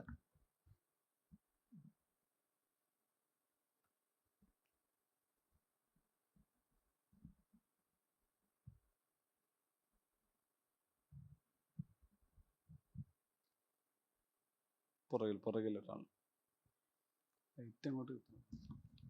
ഹായ്, എൻ്റെ പേര് ഗോപികൃഷ്ണൻ എന്നാണ്. ഇപ്പോൾ സൺഡേ ഹോളിഡേ ആൻഡ് സർ ജിസ് സാറിൻ്റെ നോട്ട് ചെയ്തപ്പെട്ട എനിക്ക് ഏറ്റവും ഫേവറേറ്റ് ആയ സിനിമകളിലൊന്നാണ് സൺഡേ ഹോളിഡേ, അതേപോലെ മുകുന്ദനുണ്ണി അസോസിയേറ്റ്സ്. ഇപ്പോൾ ഇത് രണ്ടും എൻ്റെ വീട്ടിലിരുന്ന് ഒരുമിച്ച് കാണുമ്പോൾ, ലൈക്ക് സൺഡേ ഹോളിഡേ എൻ്റെ പാരൻസിനോടൊപ്പം കാണുമ്പോൾ അവർ ഭയങ്കരമായിട്ട് പിന്നെയും വരുമ്പോഴും കാണുന്ന ആഗ്രഹിക്കുന്ന ഒരു സിനിമയാണ്. ഇപ്പോൾ മുകുന്ദനുണ്ണി അസോസിയേറ്റ്സ് ആണെങ്കിൽ നമുക്ക് ആ ഒരു ജനറേഷനെ ഒട്ടും കണക്ട് ചെയ്യാൻ, ലൈക്ക് ഇങ്ങനെ ആൾക്കാരുണ്ടോ അങ്ങനെ ഒരു രീതിയിൽ ചിന്തിക്കുന്ന ഒരു സിനിമയാണ്. അപ്പോൾ ഞാൻ ചോദിക്കുന്നത് എന്താന്ന് വെച്ചാൽ, ലൈക്ക് നിങ്ങൾ ഓഡിയൻസ് ലൈക്ക് പലതരം ഓഡിയൻസ് ഉണ്ടാവുമല്ലോ, അപ്പോൾ എല്ലാതരം ഓഡിയൻസിനെയും കണക്ട് ചെയ്തിട്ടാണോ റൈറ്റിങ്ങിൽ ഫോക്കസ് ചെയ്യുന്നത്, ഓർ നിങ്ങളുടെ ഐഡിയാസും കോർ ഐഡിയ മാത്രമാണോ നിങ്ങൾ ഫോക്കസ് ചെയ്യുന്നത് റൈറ്റിങ്ങിൽ? ആരോടാ? രണ്ടുപേരോടും.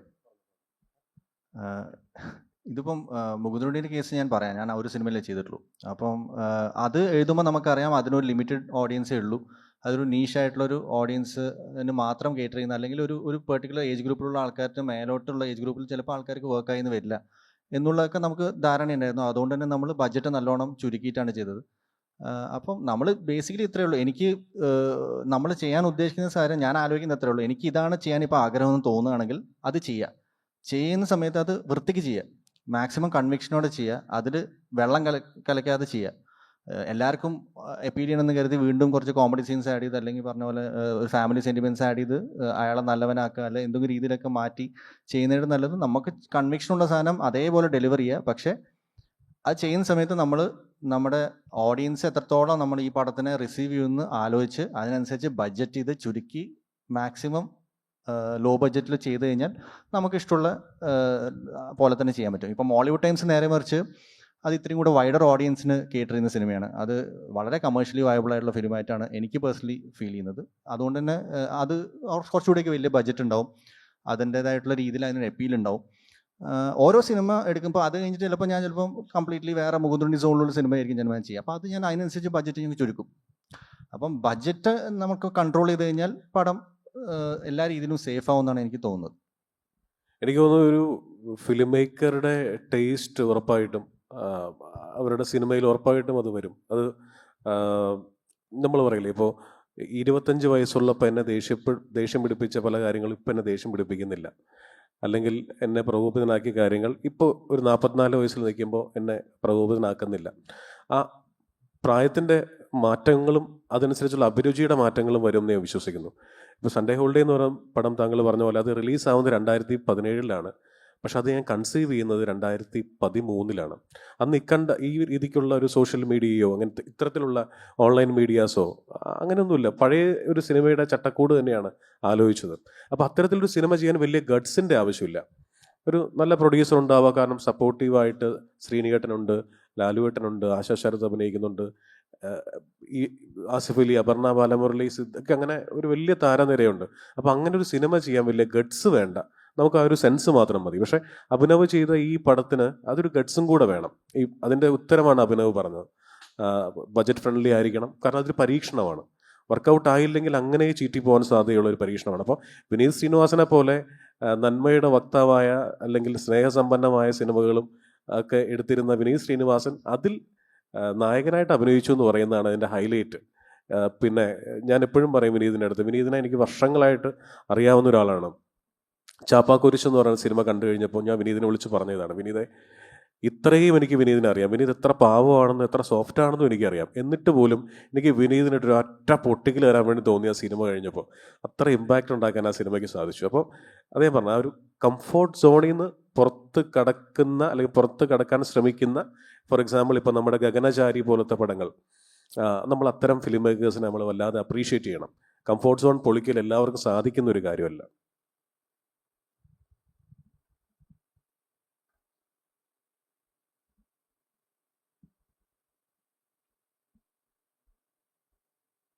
Good evening sir. എൻ്റെ ചോദ്യം രണ്ടുപേരോടും കൂടിയാണ്, ലൈക്ക് ജിസാറിനോടും അഭിനവ് ചേട്ടനോടും കൂടിയാണ്. ലൈക്ക് ആക്ച്വലി എന്നെ നിങ്ങൾ രണ്ടുപേരുടെ സിനിമകളും ഭയങ്കര എന്നെ ഇൻഫ്ലുവൻസ് ചെയ്തിട്ടുണ്ട്, അതും രണ്ട് രീതിയിൽ. ബേസിക്കലി ഇപ്പം സൺഡേ ഹോളിഡേ ആണെങ്കിലും വിജയ് സൂപ്പറും പൗർണമി ആണെങ്കിലും ഇതൊക്കെ കാണുന്ന സമയത്ത് ഇപ്പം നേരത്തെ മനീഷ് സാറ് പറഞ്ഞ പോലെ ലൈക്ക് നന്മ അതൊക്കെ പറഞ്ഞു ആൾക്കാർ ട്രോളുന്നു എന്ന് പറഞ്ഞിരുന്നു. എനിക്കത് ഒരിക്കലും തോന്നിയിട്ടില്ല അതൊന്നും ഒരു ട്രോളേണ്ട ഒരു കാര്യമാണ്. ബിക്കോസ് എനിക്ക് ഏറ്റവും കൂടുതൽ ഇൻഫ്ലുവൻസ് ആണ് അതിൽ നിന്നൊക്കെ കിട്ടിയിട്ടുള്ളത്. അപ്പം അതുപോലെ തന്നെ മുകുന്ദനുണ്ണി അസോസിയേറ്റ്സ് ആണെങ്കിലും കണ്ട സമയത്ത് ഭയങ്കര സർപ്രൈസിങ് ആയിരുന്നു ആ മൂവി. ബിക്കോസ് ബിക്കോസ് അതിൽ നായകൻ ഒരു നെഗറ്റീവ് ഷെയ്ഡ് ഉണ്ട് ഓൾറെഡി. സോ അപ്പം അങ്ങനെ പോസിറ്റീവ് ഷെയ്ഡുള്ള ആളെ വിജയിക്കാവൂ എന്നൊരു ഒരു സാധനം നമ്മൾ അവിടെ വെച്ച് ബ്രേക്കായി. പിന്നെ സക്സസ് ആയ ആളുകൾ എന്ന് പറയുന്നത് ഒരിക്കലും നല്ല ആളുകളാണോന്നുമില്ല, അവരെ ഏത് വഴി കൂടെയും സക്സസ് മുന്നിലെത്താം. അപ്പം എൻ്റെ ഒരു ക്വസ്റ്റ്യൻ എന്ന് പറയുന്നത് ഈ രണ്ട് മൂവിയും ഇപ്പം സാറിൻ്റെ ആയാലും ജിസാറിൻ്റെ ആയാലും അഭിനവ് സാറിൻ്റെ ആയാലും ഈ രണ്ട് മൂവീസും രണ്ട് തലത്തിൽ നിൽക്കുന്നതാണ്. അപ്പം എഴുതുന്ന ഒരു പ്രോസസ്സിൽ എനിക്ക് തോന്നുന്നു ഓൾറെഡി മനീഷ് സാർ അത് ചെറുതായിട്ട് ഡിസ്കസ് ചെയ്തിട്ടുണ്ടായിരുന്നു, ലൈക്ക് ഓഡിയൻസിൻ്റെ ഇതിനെപ്പറ്റി. അപ്പം എഴുതുന്ന ഒരു ടൈമിൽ ലൈക്ക് അതെങ്ങനെയാണ്, അപ്പം ഓഡിയൻസ് എങ്ങനെ അത് റിസീവ് ചെയ്യും, ഓഡിയൻസിൻ്റെ രീതിയിൽ അത് എങ്ങനെയാണ് അത് റിഫ്ലക്റ്റ് ചെയ്യുക, അങ്ങനെ ഒരു ടെൻഷൻ അല്ലെങ്കിൽ ഒരു സംഭവം ക്രിയേറ്റ് ചെയ്യാറുണ്ട്? അത് ഉണ്ടെങ്കിൽ തന്നെ അത് എങ്ങനെയാണ് സാർ അതിന്? ഉറപ്പായിട്ടും ഏത് സിനിമ എഴുതുമ്പോഴും നമുക്ക് ഈ സിനിമ റിലീസിൻ്റെ തലേദിവസം വരെ അല്ലെങ്കിൽ ആ തിയേറ്ററിലേക്ക് നമ്മൾ പ്രീമിയർ ഷോ കാണാൻ വേണ്ടി കയറുന്നവരെ നമുക്ക് എല്ലാം ടെൻഷനാണ്. എത്ര ടെൻഷൻ ഇല്ലെന്ന് പറഞ്ഞിട്ടും കാര്യമില്ല, കാരണം അത്രയും എല്ലാ ഫിലിം മേക്കേഴ്സിനും ആ ടെൻഷൻ ഉണ്ടാവും. ഇത് കാരണം നമ്മളെപ്പോഴോ നമ്മളൊരു നമ്മുടെ വീട്ടിലോ ഒരു ഹോട്ടൽ മുറിയിലോ ഒരു ടേബിൾ ലാമ്പിൻ്റെ കീഴെ ഇരുന്ന് എഴുതിയതാണ്. അത് ചെയ്തു വന്നപ്പോൾ ഏതാണ്ട് ഒരു 8 മാസം 9 മാസം 1 വർഷം വരെ കടന്നു പോയിട്ടുണ്ടാകാം. ഈ സമയത്ത് ആൾക്കാരുടെ അഭിരുചികൾ മാറിയിട്ടുണ്ടാവാം. തിയേറ്ററിൽ ഇത് ഒക്കെ പ്രത്യേകിച്ച് ചിരിക്കുന്ന സീനുകൾ, ചിരിപ്പിക്കുന്ന സീനുകൾ അത് വർക്കൗട്ട് ആയില്ലെങ്കിൽ അങ്ങനെ അത് മറ്റേ ചീറ്റി പോകത്തേ ഉള്ളൂ. അപ്പോൾ അതുകൊണ്ട് ആ ടെൻഷൻ എപ്പോഴും ഉണ്ടാവും. സോ അതുകൊണ്ട് തന്നെ നേരത്തെ ഞങ്ങൾ പറഞ്ഞതാണ്, ഓഡിയൻസിനെ കുറിച്ച് ചിന്തിക്കാറുണ്ട്. പിന്നെ ഒരാൾക്കും ഞാൻ മനസ്സിലാക്കിയെടുത്തോളം ഈ സിനിമ വിജയിക്കും, ഈ സീൻ വർക്കാവും എന്ന് പറഞ്ഞുകൊണ്ട് ഒരു സിനിമ എടുക്കാൻ പറ്റില്ല. അതിപ്പോൾ ഈ കഴിഞ്ഞ ഒരു 5 വർഷം ഇറങ്ങിയ സിനിമകൾ നോക്കിയാൽ നമുക്ക് മലയാളത്തിൽ പ്രത്യേകിച്ച് മനസ്സിലാവും. ഫോർ എക്സാമ്പിൾ ഇപ്പോൾ എൻ്റെ സുഹൃത്ത് എൻ്റെ കൂടെ 2 സിനിമ ക്യാമറ ചെയ്ത ബാഹുൽ രമേശ്, ബാഹുൽ സ്ക്രിപ്റ്റ് എഴുതിയ സിനിമയാണ് കിഷ്കിന്ധാകാന്ഡം. അപ്പോൾ ദിൻജിത്ത് എൻ്റെ വളരെ അടുത്ത സുഹൃത്ത്, ആസിഫ് അതിനേക്കാൾ വേറെ സുഹൃത്ത്. ഇതൊരു ഓണപ്പടമായിട്ട് ഇറക്കാൻ അവർ കാണിച്ച ധൈര്യം എന്ന് പറയുന്നത് വലിയ ധൈര്യമാണ്, ഭയങ്കര ധൈര്യമാണ്. അപ്പോൾ ഞാൻ പറഞ്ഞില്ലേ, വർക്കൗട്ട് ആയപ്പോൾ അത് അങ്ങേയറ്റം വർക്കൗട്ടായി. സോ സിനിമ നമ്മൾ വൺസ് ചെയ്യാൻ തീരുമാനിച്ചാൽ പിന്നെ ഭയക്കാതെ മുന്നോട്ട് പോവുക, പക്ഷെ സ്റ്റിൽ പേടി ഉള്ളിൽ തന്നെ ഉണ്ടാവും. ആക്ച്വലി ജിസർ പറഞ്ഞ തന്നെയാണ് എനിക്കും പറയാനുള്ളത്. പിന്നെ ആകെ എനിക്കൊരു ആഡ് ചെയ്യാനുള്ള കാര്യം എന്ന് പറയുന്നത്, നമ്മളൊരു സിനിമ ചെയ്യാൻ ആലോചിക്കുന്ന സമയത്ത് ട്രെൻഡ് നോക്കിയും ഇത് ഓഡിയൻസിന് വർക്കാവോ എന്നൊക്കെ നോക്കിയും ചെയ്യാതിരിക്കുന്നത് നല്ലതായിരിക്കും. കാരണം ആ തീരുമാനമാണ് നമ്മൾ ആദ്യം കറക്റ്റ് ആയിരിക്കേണ്ടത്. ബാക്കിയൊക്കെ നമ്മൾ എല്ലാ പ്രോസസ്സൊക്കെ സെയിമാണ്. ഈ തീരുമാനിക്കുന്ന സ്റ്റേജ് ഉണ്ട്, ഇത് ചെയ്യണം, ഇന്ന സിനിമ ചെയ്യണം എന്ന് തീരുമാനിക്കുന്നുണ്ടല്ലോ, അതൊരിക്കലും ഇത് ട്രെൻഡാണ് അപ്പോൾ നമുക്കിത് ചെയ്യാം, അല്ലെങ്കിൽ ഇത് വർക്കൗട്ടാവും, ഇത് നമുക്ക് ചെയ്യാം എന്ന രീതിയിൽ തീരുമാനിക്കാതെ നമുക്കത് ഭയങ്കര കൺവിക്ഷൻ തോന്നുന്നുണ്ടോ, കേൾക്കുമ്പോൾ നമുക്ക് ഈ കഥ പറയാൻ തോന്നുന്നുണ്ടോ എന്നാൽ ആ തീരുമാനം കറക്റ്റാണെങ്കിൽ ബാക്കിയൊക്കെ ഈ റൈറ്റിംഗ് ഒക്കെ അത് വന്നോളും. ആ നമ്മൾ ഓണസ്റ്റ് ആയിട്ടുള്ള ഡിസിഷൻ എടുത്തെങ്കിൽ ബാക്കിയൊക്കെ കറക്റ്റായിട്ട് വീണോളൂ എന്ന് എനിക്ക് തോന്നുന്നു. ആ ഡിസിഷനാണ് ഇമ്പോർട്ടൻറ്റ്, ഏത് സിനിമ ചെയ്യണം എന്നുള്ളത്.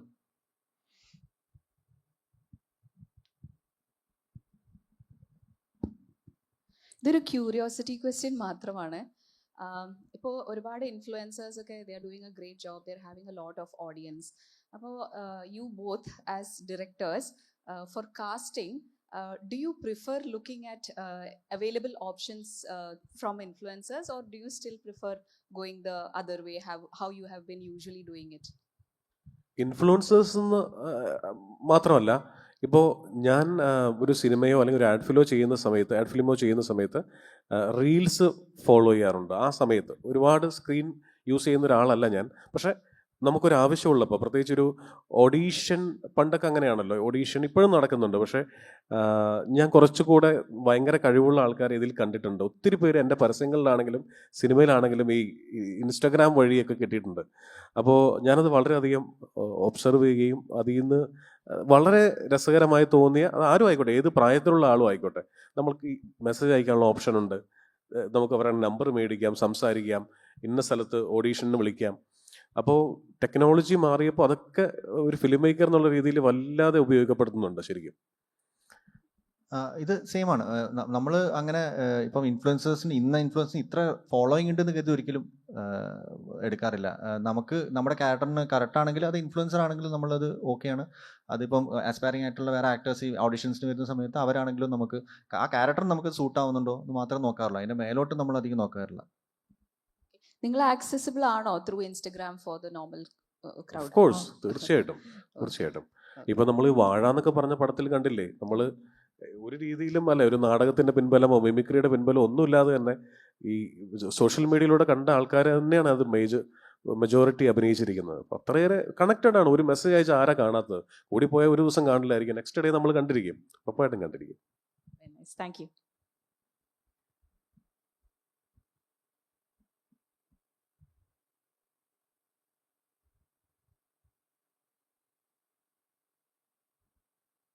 ഹായ്.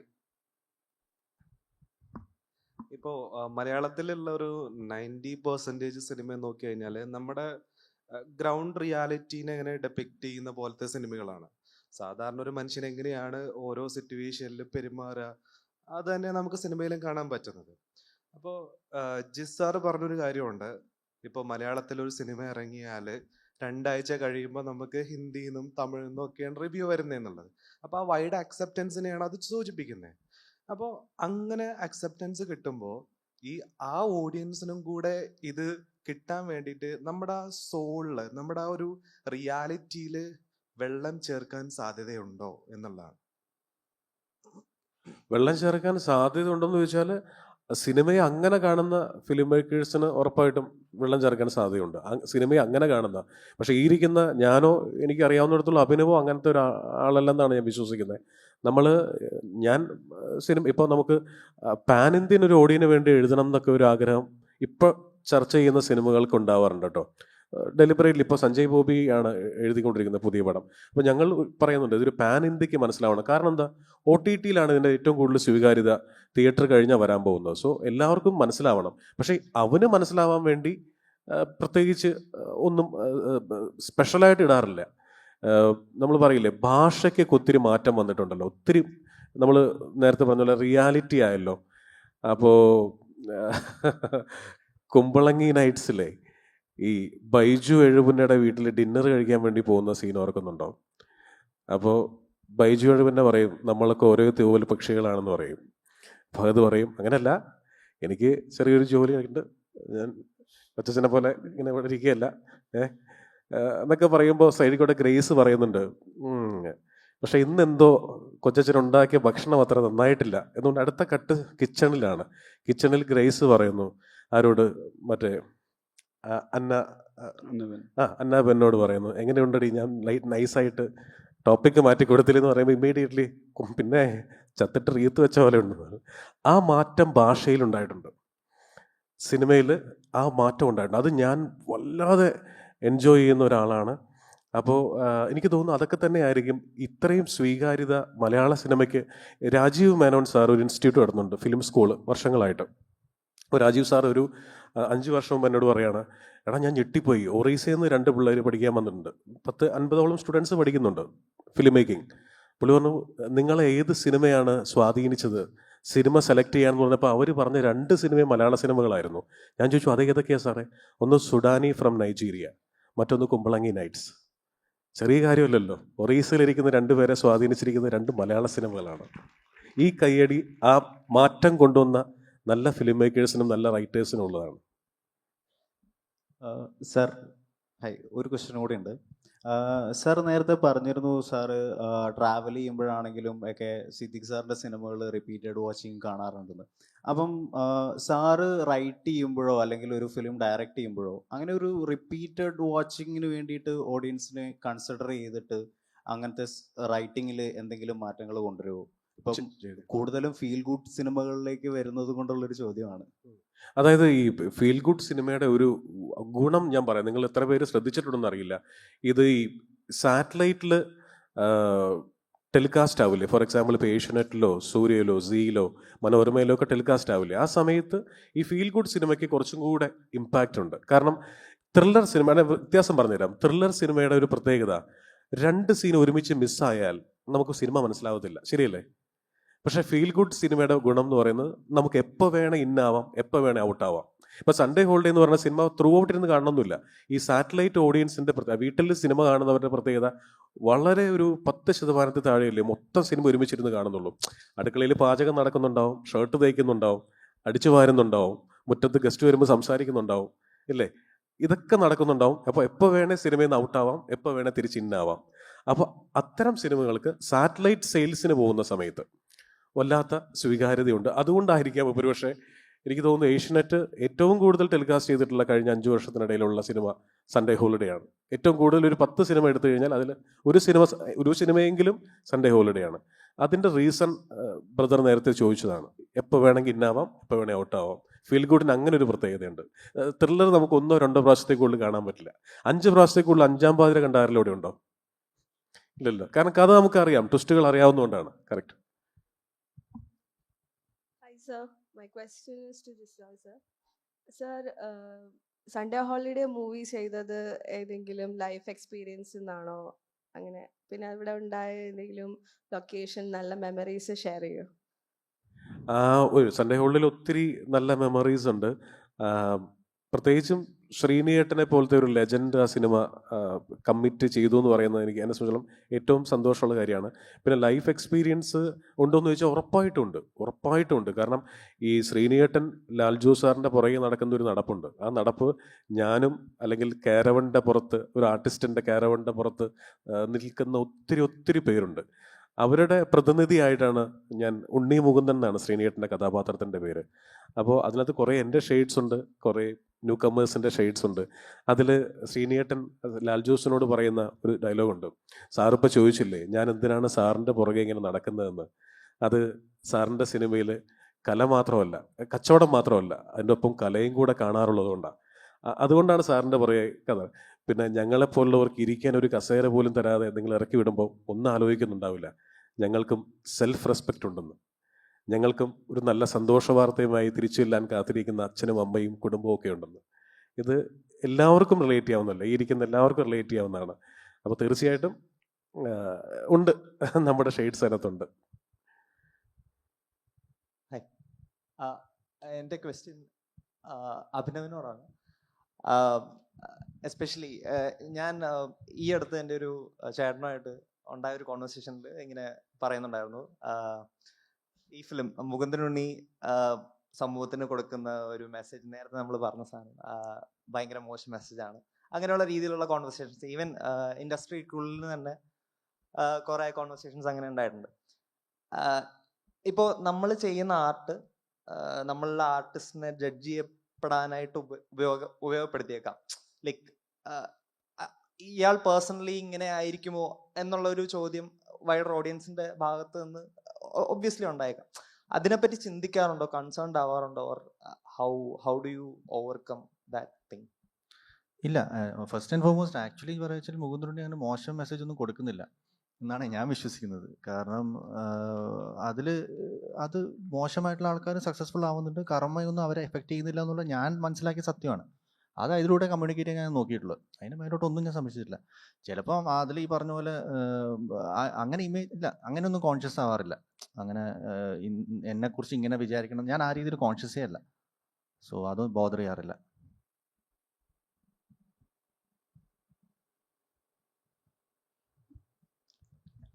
നമുക്ക് എന്തായാലും വൈൻഡപ്പ് ചെയ്യാം.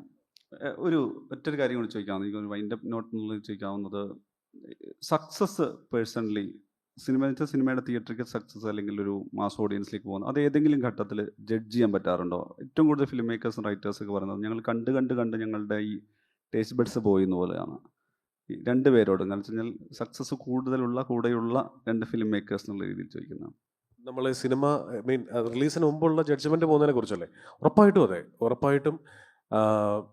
എന്താ പറയുക, പ്രത്യേകിച്ച് തമാശയുള്ള സിനിമകൾ നമ്മൾ എഴുതി, നമ്മളിത് ഷൂട്ട് ചെയ്തു, നമ്മൾ എഡിറ്റിംഗ് ടേബിളിൽ വന്നു, ആദ്യത്തെ കാഴ്ച കഴിഞ്ഞ രണ്ടാമത്തെ കാഴ്ച പോലും നമുക്ക് ടെൻഷനാണ്. അയ്യോ ചിരി വർക്കാവുന്നുണ്ടോ? അത് തന്നെ ഈ thriller പരിപാടിക്കുണ്ട്.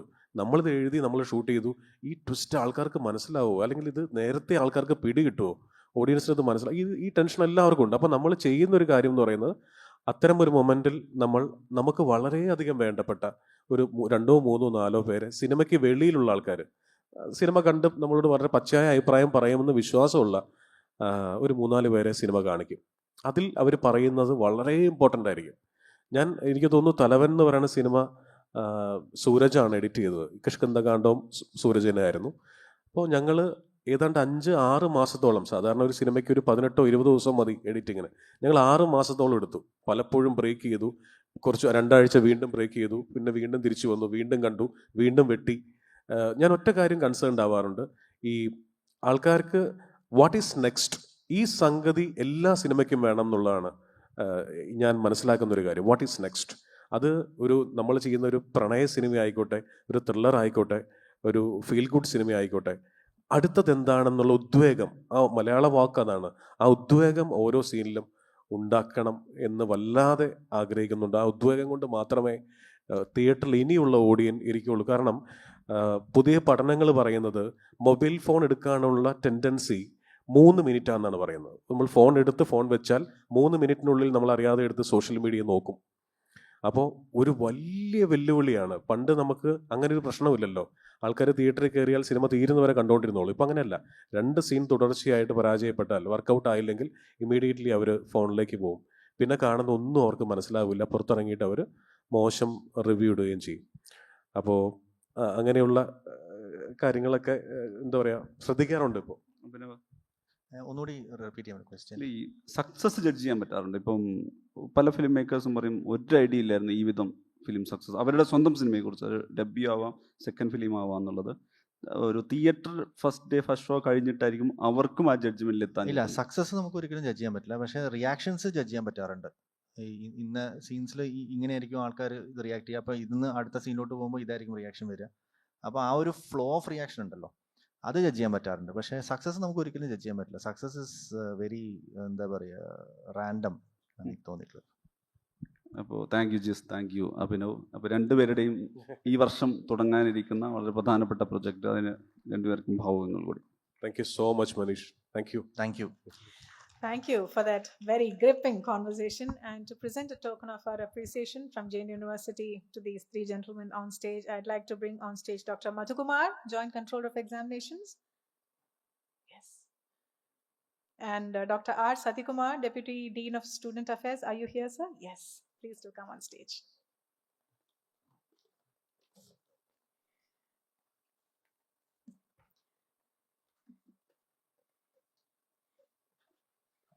The good, the bad and the beyond. അതിനെക്കുറിച്ച് മാത്രമല്ല, അതിനപ്പുറത്തേക്കുമുള്ള മലയാള സിനിമയെക്കുറിച്ച് തന്നെ ഉള്ള ഒരു മനോഹരമായ സംവാദമാണ് ഇപ്പോൾ വേദിയിൽ നടന്നത്. Thank you for leading that conversation, Manish.